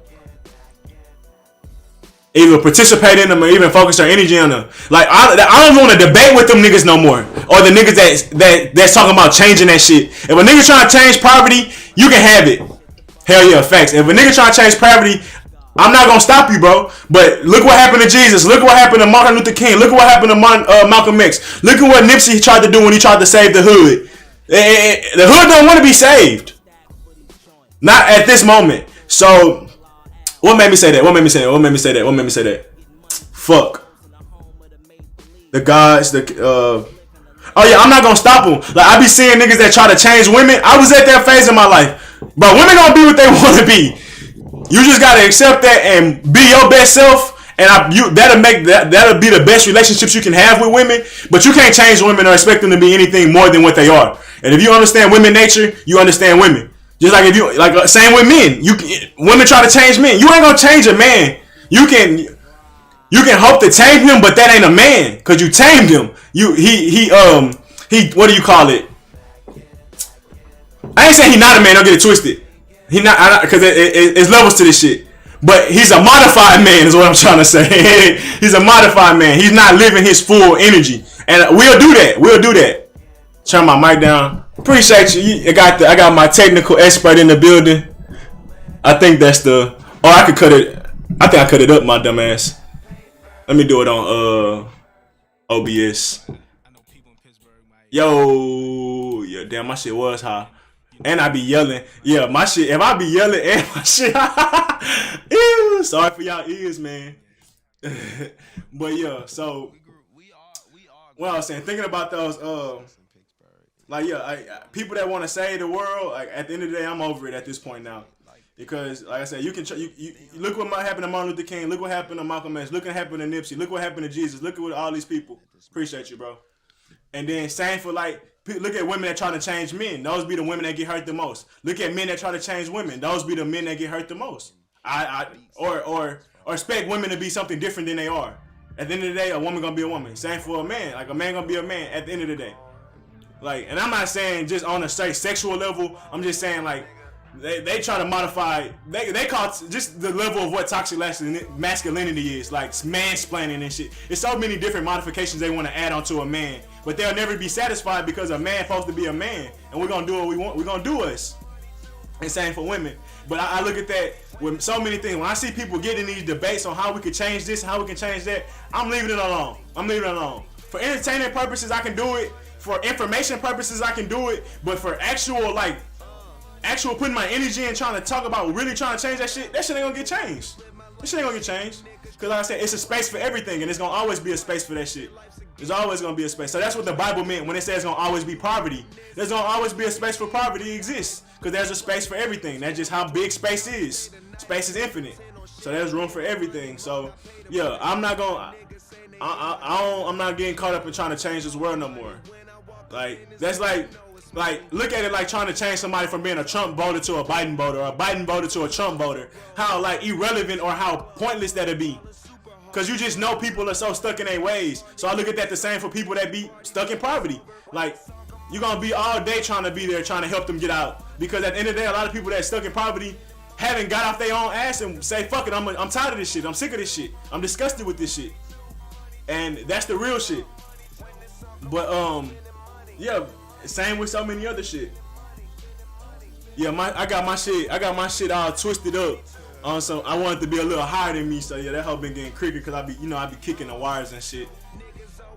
But yo, I'm about to get up out of here anyways. But now my shit was halfway. My shit was facing this whole motherfucking wall earlier. I'm glad I had caught that shit.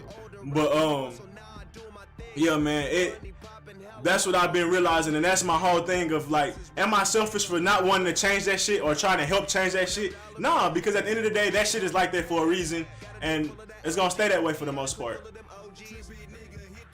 The only change I can do is myself. That's the realization I came to. Only thing I can focus on is, they say, what they say, only focus on things you can change. Only thing I can change is myself. That's the only thing I focus on. That from now on.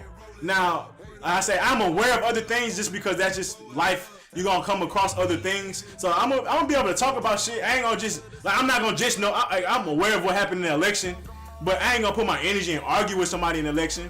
Same with, I'm aware of shit that happened in the world. I'm aware of world news for the most part, but I ain't gonna tie my energy into that shit. I ain't gonna care about that shit no more. I'm like D-Friend. D-Friend don't give a shit.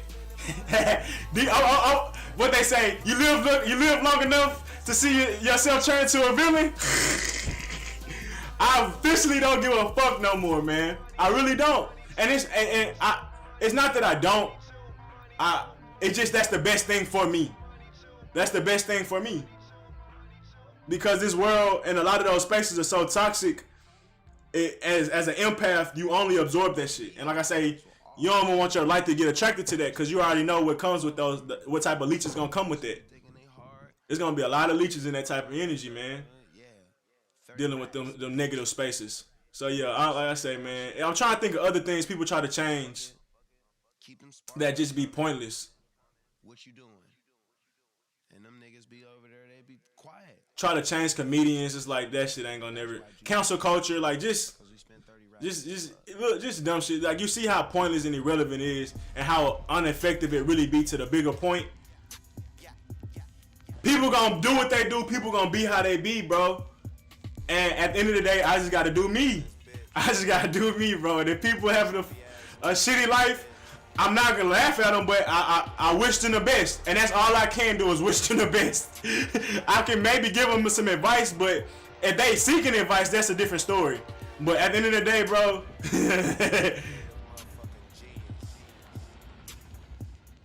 yeah, and the people that heed the word are seeking the word. And you can tell the difference from someone seeking the word and somebody that's just lollygagging and just like to talk about shit. Yeah, that was just a joke too, though. But yeah, it's many villains that I like. I had a little series on the good villain tribe. I like villains. They usually always try to bring change to the world. But that's the problem. You get so infatuated with how fucked up this world becomes, you become the villain. Instead of just saying, fuck it, the world's trash, I'm just gonna be my happiest person I can be. Cause the villain be having good means, but it be like niggas like, you trying to come change my fucked up world? No, Avengers assemble. Thanos is like, hey man, you guys are out of balance. You guys are fucked up. You guys are having war. And they was like, no, we like it. Fuck you.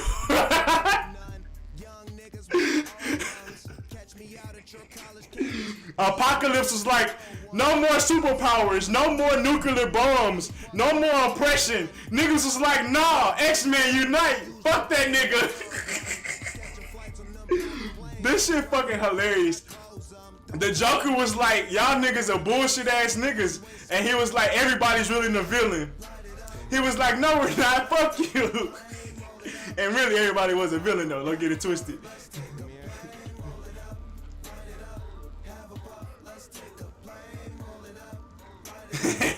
No, bro, no. He said balance, bro. He said balance, bro. He ain't kill everybody. He just snapped the finger, and literally 50% people died. Niggas will unite to protect their bullshit ass world. And you get attacked, bro. Hey, bro, we talk about that different. We talk about that all the time. Whenever we try to give advice to a group that's not considered ours, like when we outsiders, they be like, Avengers unite. they get the what's that shit called? When the Power Rangers assemble. They built that little megalodon thing. And yeah, bro, like when you try to give advice or try to give guidance to those things, they be like, try to give a guidance to black women, they're gonna attack the fuck out you. Oh my god, just try to give guidance to a group that you're not in. Oh, the second movie? Oh, well, yeah, that's true. That's true. But that was the unbalanced Thanos. That was the young Thanos. That was him without a purpose. And he was gonna rebuild another world too. But yeah, nah, he was, yeah, I can see how you could say that was fucked up.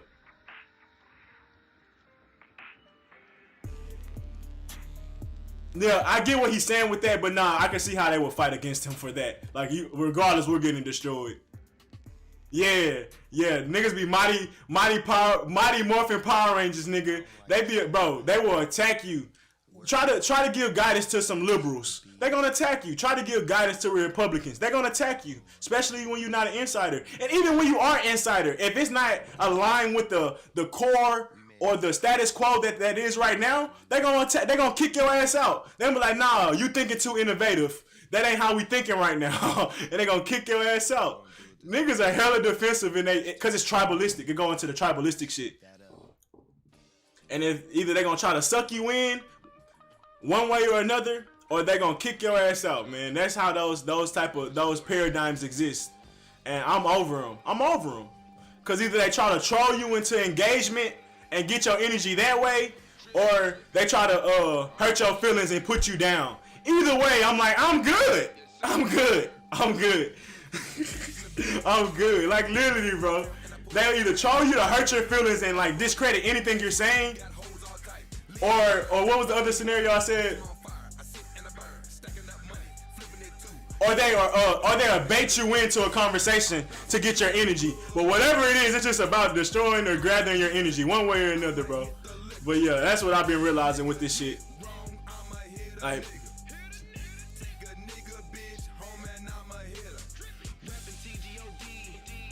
all I see is conservatives churning on Fox News this week. They say they turning into CNN.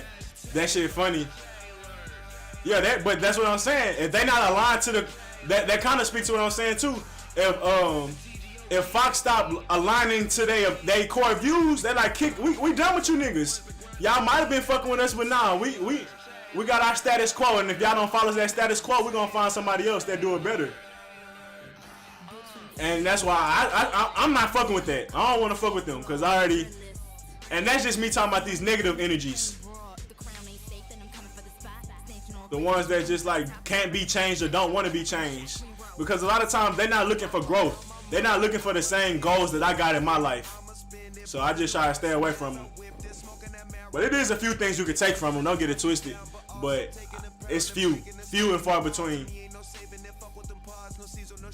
Oh hell yeah, man. My throat dry in the bitch, bro. I'm about to get up out this thing, man. I catch y'all boys next Thursday. What? This whole played. Damn, this whole got a bunch of songs. That hoe was loud today. I don't know why. Maybe it was. I don't know why that hoe was so loud today. Usually I don't feel that loud. But yeah. That's about it, man. Appreciate y'all boys for tuning in, man. Catch me next Thursday. Oh, nah, my bad. I thought about it. I got a Thursday night football game with my brother. So, catch me either. Yeah, I ain't gonna do it Wednesday. Catch me on Friday, y'all. They echoing from the Chamber Ideas. Yeah, and then that's the thing, too. They don't like their Chamber Ideas or their status quo to be penetrated by, like, what do you call it? Like, innovative ideas or wisdom a lot of times, too. But, yeah, and that's the thing. Most of those Kool-Aids and most of them drinks be poison, and those, like, cause they all puns. They don't give, like, all those different things that I talk about don't give a fuck about their sheep. CNN don't give a fuck about their sheep. They just want the money, the views, or whatever. Fox don't care about really informing their people. They just care about using them. Race, like, people that deal with racism, politics, and shit like that, they don't care about actually changing that. They make money off that shit. They like how it is. So, yeah. And that's why dealing with the masses or even trying to save certain people out of those groups, they be poison, bro. And poisonous people can easily infect you. And that's why I say, man, you got to put on a hazmat suit when you dealing with these motherfuckers, bro. You got to put on a hazmat suit when you dealing with these certain spaces and realities and paradigms. Whether it's poverty, whether it's racism, whether it's oppression, whether it's liberals, whether it's conservatives, whether it's cancel culture, Whether it's even Twitter. When you get on Twitter, bro, put on a hazmat suit and see how you feel about yourself. Don't take Twitter serious, man. Don't take anybody on, because people try to make it seem like Twitter is reality. Don't get it, and it get real easy to believe it is reality. It get real easy to believe it's reality. But put this hazmat suit on when you get on social media and when you deal with shit that's external. I guarantee you, bro, you feel a lot better about shit, man. Cause that's what I'm about to do. Whenever I'm dealing with somebody, putting a suit on, especially that's outside of my space and outside of people that I know and I can trust and fuck with. But yeah, man, I'm trying to cultivate I'm just wrapping it up for people that may come in later on and watch this shit later. But yeah, I'm trying to build my Wakanda up, man. And by building my Wakanda up, you got to build yourself up, man. And when you build yourself up, the more people that's gonna want to work with you and assemble with you, and you can have your own Avengers assemble, or how we talk about how these people be having they Power Ranger morph and shit. We can have that. But for us, we're gonna always be growing like Vegeta and like and Goku and like Wakanda. So our space is gonna be so much powerful than those other previous spaces that we mentioned, because those spaces, like we say, like to stay stagnant. They don't like new information. They don't like rapid growth. They don't like change like that. Like, think about it. Black people, the majority of black people have been voting Democrat for how long? Like, come on, bro. When you gonna change up? When you gonna do something different? Because right now you practicing insanity.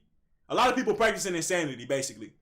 Doing the same thing, staying stagnant, and then expecting change. It's not gonna happen. And then looking for a savior at that. That's just gonna prolong it. Just gonna prolong you wanting to change yourself.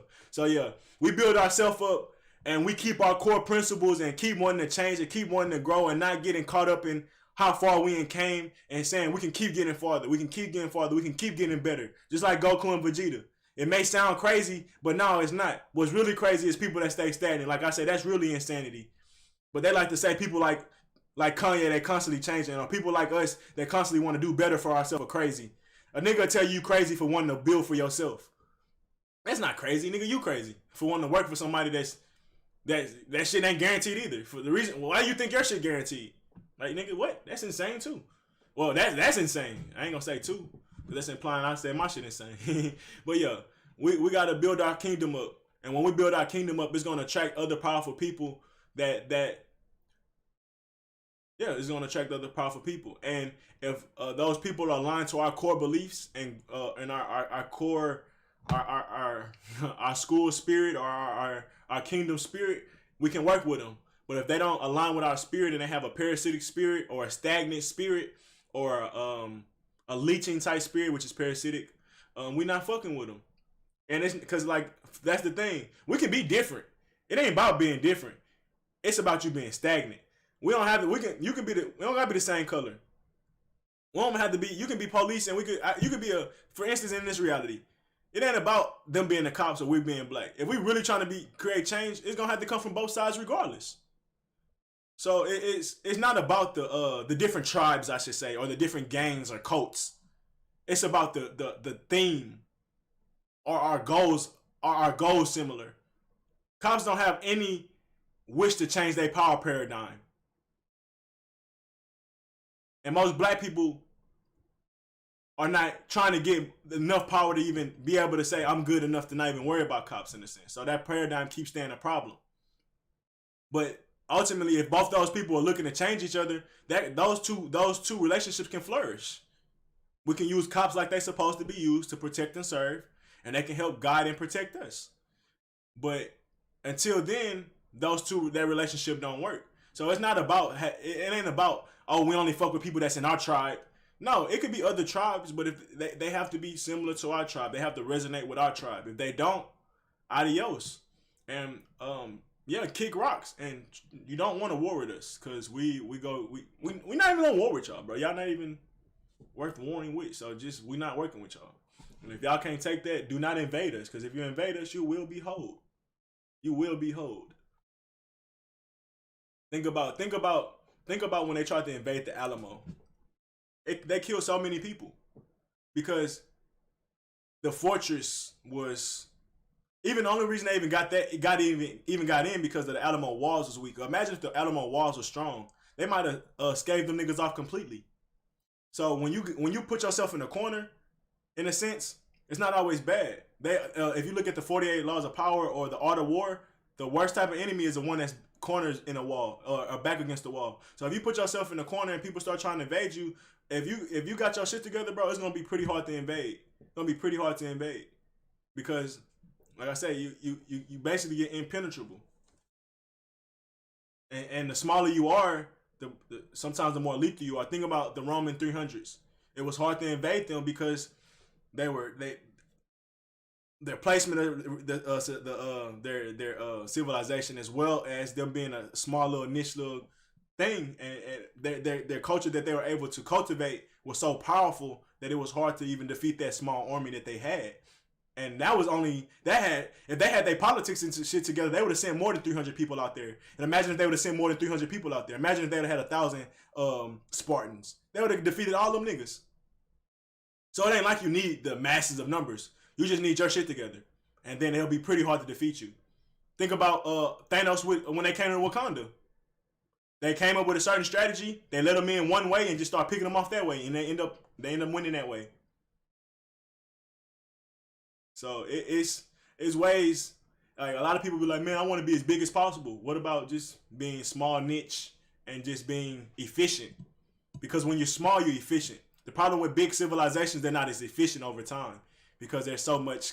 It's just so much. Think about all the different demographics or all the different. It's just different. It's just so much that you have to keep balanced as the more you grow. So when you build your small kingdom up and focus on yourself and your like-minded people, it builds a certain efficiency that can't be fucked with. For instance, think about the Spurs. The Spurs never made a lot of fucking money. They never had a big, I know they got Texas money or oil money, don't get it twisted, but they don't have the same resources that LA or New York has. They're small market, for instance. They're a small market company. But yet their system is so efficient at drafting, recruiting, and development, they can compete with big cap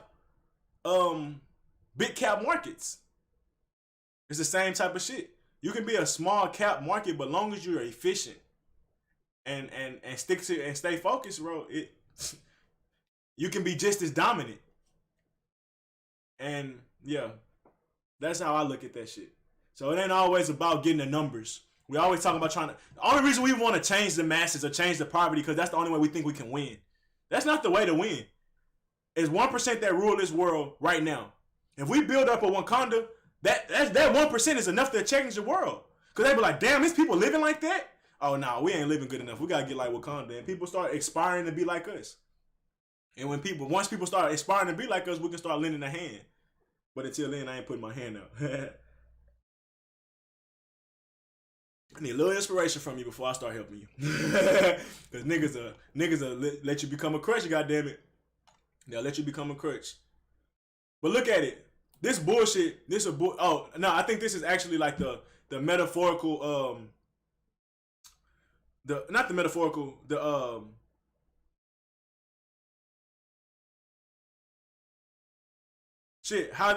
don't even know how to explain it. The fictional map of Wakanda that the artist that the artist or whatever or writer created, basically. That's what I was trying to say. But look how they're cornered. They got the water, and then you got a lot of treacherous land in front of them that you got to get in between, and then it's them. So you got to attack them head on, and that's what the Spartan 300s did. They put themselves in that tunnel in that mountain, and they hunkered down, and it was hard to get them out of that because once they hunker down, it's fried. That's another reason why they can't get rid of black people.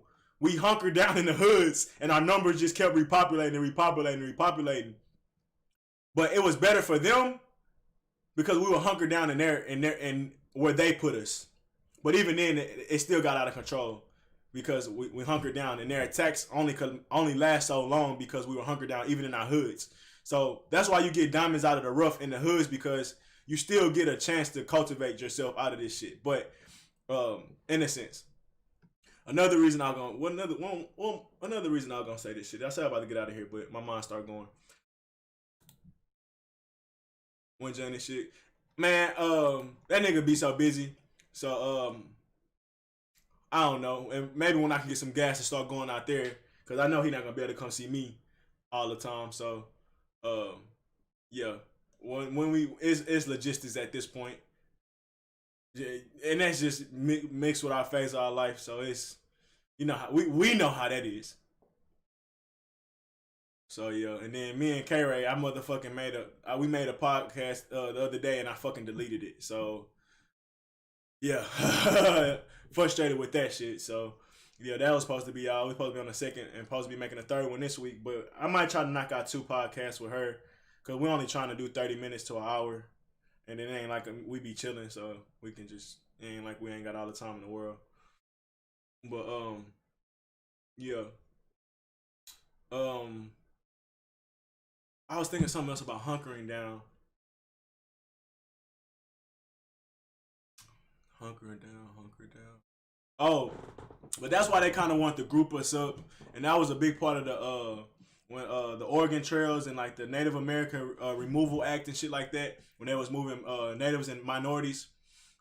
We were so spread out, and we were cultivating at mass rates in a sense, and at the rate that they depopulated the Native Americans, we were growing back at that same rate, like in Florida and certain areas and just in the world where we had, in America, where we had found places to hunker down after they had started colonizing America. Because even after they colonized and wiped out a lot of Native Americans, we still had places like Florida and many other places, or even like Tulsa in a sense.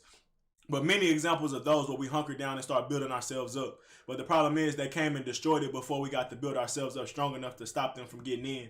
And that's the goal, man. We got to build ourselves up individually and find like-minded people. So once we come together, it's going to be hard to stop. The momentum that we have is going to be so hard to stop. But yeah, it's nothing wrong with hunkering down and just isolating ourselves. Because I felt like I used to talk about escapism and shit, and I guess I kind of battle with isolationism as form as escapism, but it's not.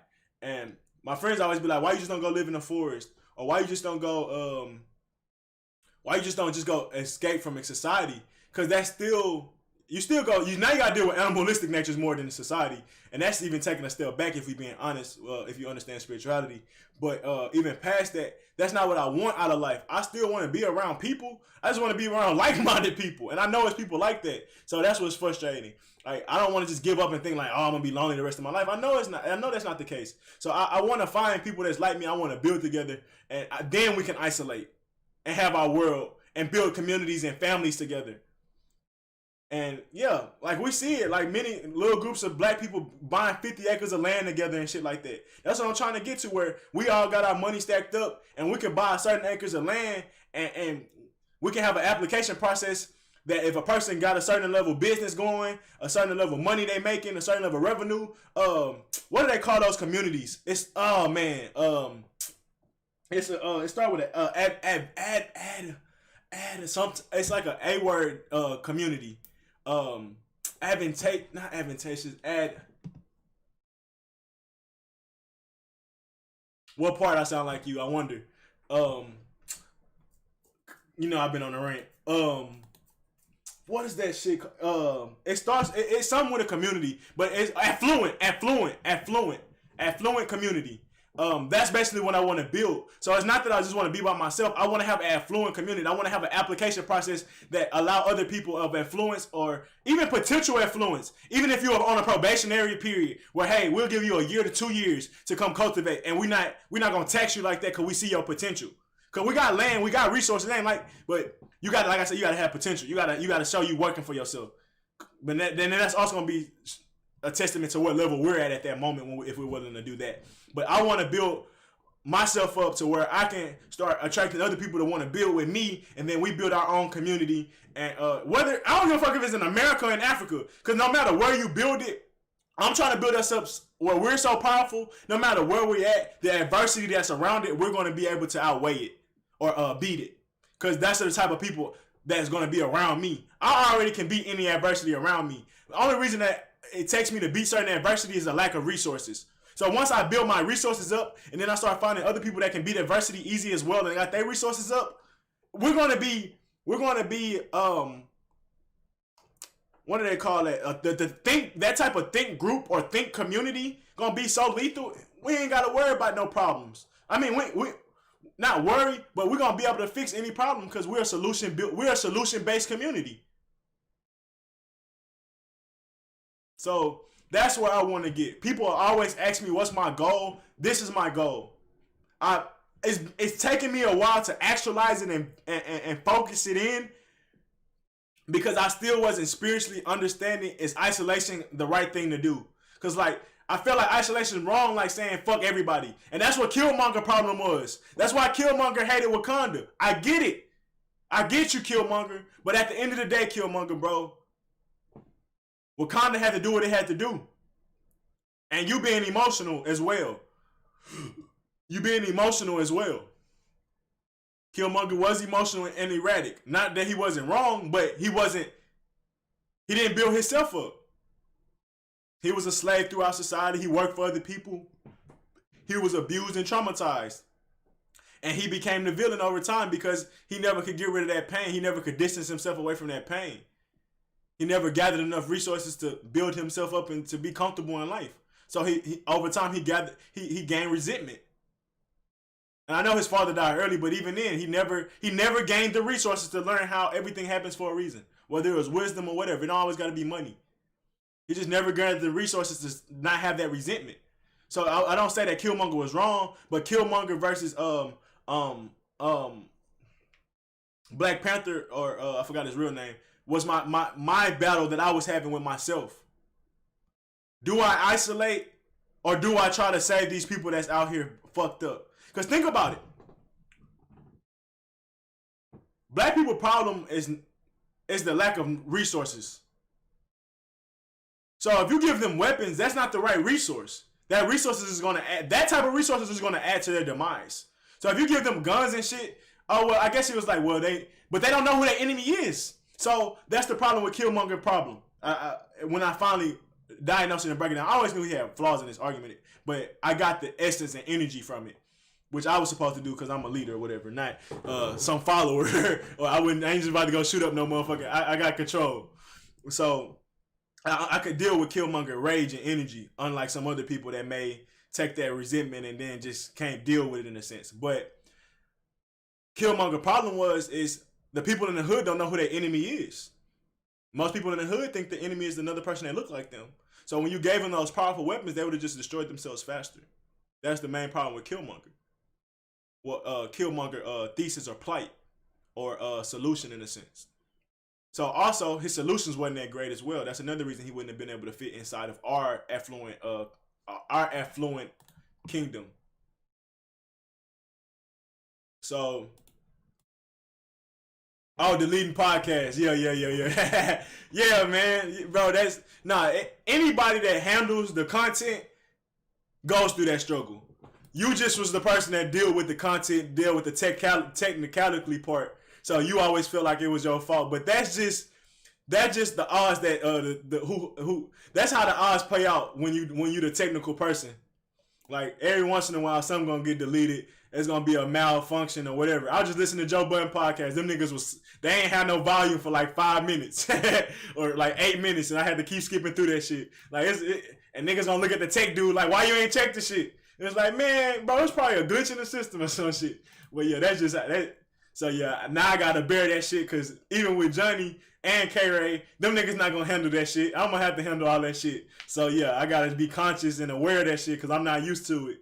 I was doing my gaming channel and I was deleting the gaming shit that I ain't want no more, and that shit was in it with it, and I ended up deleting that shit all with it. And then I deleted the what's the name right after that too, the trash. So it was fried. But affluent natures and just saying what was wrong with Killmonger. Yeah, just his problem was he wasn't really, his solutions wasn't that great, and he was emotional. So he wouldn't have been able to meet my application, because what's gonna be on my application is as well as far as dealing with the affluent natures is how much trauma do you have? How much pain do you have that you haven't dealt with or dealing with? How stuck are you? Because you can be rich and still stuck in survival mode. Are you still stuck in survival mode? These are the questions that I'm going to be asking or looking for in these people in the application process. It's the vetting process, and you should vet anybody, business partners, relationship partners, friends, everything. You should just vet people. Jobs, just vet them, especially if you have the luxury of doing that. So I look at it like Walking Dead. Whenever they want to let somebody into their community, they ask them 3 questions. Have you killed somebody? Why did you kill them, I think? And have you killed zombies, or how many, or some shit like that. But how many people have you killed? Why did you kill them? And have you killed the zombie before? Something like that. But those questions are pretty simple because they need as many people as they can get. So they ain't really just vetting people out the best that they can. But us, when we're trying to keep this affluent nature going, we got to be very conscious of the people we let in, because that's the only way this really gonna fall, is the people that's on the inside. That's the only way that something like this really can fall. Only way, if somebody can get on the inside and start causing disruption, that's the only way nations like this, that's like this, that's isolated themselves, fall. So that's why you have to be very, very careful with who's going to be in that community, why, and what type of resources that they have. Because if they're just a person that, if they don't have resources and they're a needy ass person, all it takes is somebody else to offer them some money, and then you be like, oh shit, I'm gonna trade on you now. A Judas, or many other examples of that, where a nigga just trade on them. So yeah, that's my goal. So when people start asking me what's my goal in life, is to become an isolationist with people, or like-minded people, and to build a community. It's gonna be some very beautiful people too. Y'all say how Houston got bad women, Texas got bad women. It's gonna be some bad motherfuckers in this community, man. It's gonna be some bad motherfuckers, and it's really mean spiritual and abundantly in a sense. But even then, there's gonna be some beautiful motherfuckers in this place, dog. And it's gonna as we grow, we're gonna get numbers too. We're gonna get numbers. I know it. Because even then, like when I look out on the theme of Twitter and social media, it's people that's trending towards what we believe. They just not there yet in my eyes, and some of them gonna still look for a savior. And there's a lot of different shit like that, but I'm just rambling at this point. But yeah, that's my goal, man. And yeah, this is my drive. This is where my theme of my life right now, and where I'm at. Like, I can't feel bad for people that's not getting to the bag. I can't feel bad for people that can't save themselves. Like, I wish them luck.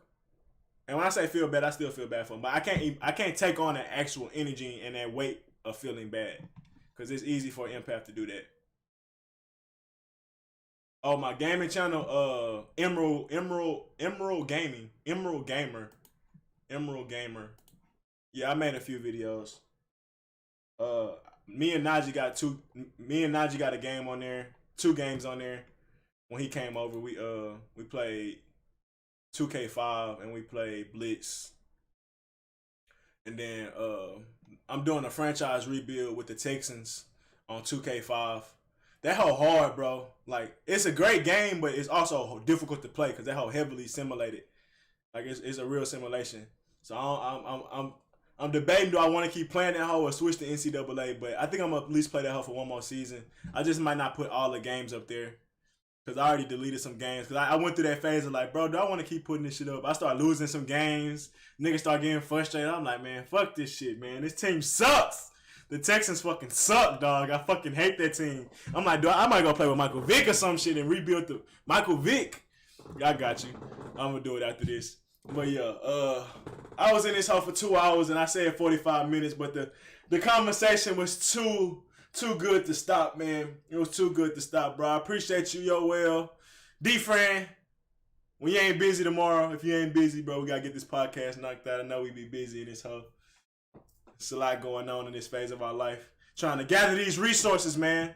We trying to get these resources up. I already know it, man, because we so close. I know I'm close. And I just from your, I don't want to speak on your your life, but you close too, man. We fucking close. We fucking close, man. And I know that's why we building so hard. Like niggas and came up this last year and a half for the most part. And yeah, I got visions, I got what you call it? Vision and a plan. A vision and a plan. And yeah, that shit's only getting more clear, and my confidence and my strength towards that and my momentum towards that only getting stronger. So yeah, man. I'm up out this thing, man. I gotta smoke out there. Nigga and talk for 2 hours. The nigga gotta ground himself back to earth. Cause the nigga was, bro, oh man, y'all, I don't wanna get back in no bag. Yeah. Like I say, I'm out this earth right now when the nigga be talking like that. Cause I be in myself. I be in my mind. I be thinking so deep. And then I gotta come back to this world and back into my body type shit and focus on my body. And I gotta smoke the weed, man, to calm myself down. Cause it's some high energy tapping into that library information there, man. Cause that's a lot of powerful information in there. That's why a nigga be sweating and shit after a whole conversation. Cause a nigga be tapped into itself. And then you gotta come out of yourself. Well, not even out of yourself, but back into your mundane life in a sense. Not as energetic. And then that just gotta come down a little bit. Just a little bit. Ground myself with a little earthly weed. But yeah, that's just me rambling. Appreciate y'all for staying tuned. Appreciate y'all for liking. Got 4 likes. I really appreciate that. Appreciate everybody that tuned in, pulled up. Y'all go check out the Dun Dada. Y'all go check out the y'all go check out D-Fran page. DIFRAN. Oh yeah, the D-Fran show. He still got the same channel. Yeah, but he re-innovating himself. Well, not himself, but his page and shit like that. And he about to come with that heat, man. Y'all go check him out as well. Go check out our show, Absolutely Unsure. You can catch it on SoundCloud. You get that on YouTube. You can get that on his page. You can also go to Absolutely Unsure. We got our own YouTube. Or you can go to my playlist. And you can get it there through the links. So yeah, y'all check all that out. Like I said, check out Don Taro as well on Facebook for the readings. I can't say her name. She got some products as well. If y'all type this into Twitter, she got some, I know she sells some shit if I'm not mistaken as well. So yeah, y'all check out these people, man. See what I'm saying? This is a small example of what I'm talking about. People that's building themselves up. Yo, well, I'm sure you got some spiritual shit that you got going or some physical shit you got going, bro. Because just the conversations that we having, that's just off the rip. I already know you got that. You wouldn't even be having these type of conversations if you wasn't trying to build for yourself. So yeah, we gonna come together. Niggas like us gonna come together. But yeah, bro. Thank you, bro. All right, D-Fran. All right, y'all. Deuces. You know me, bro. You know me.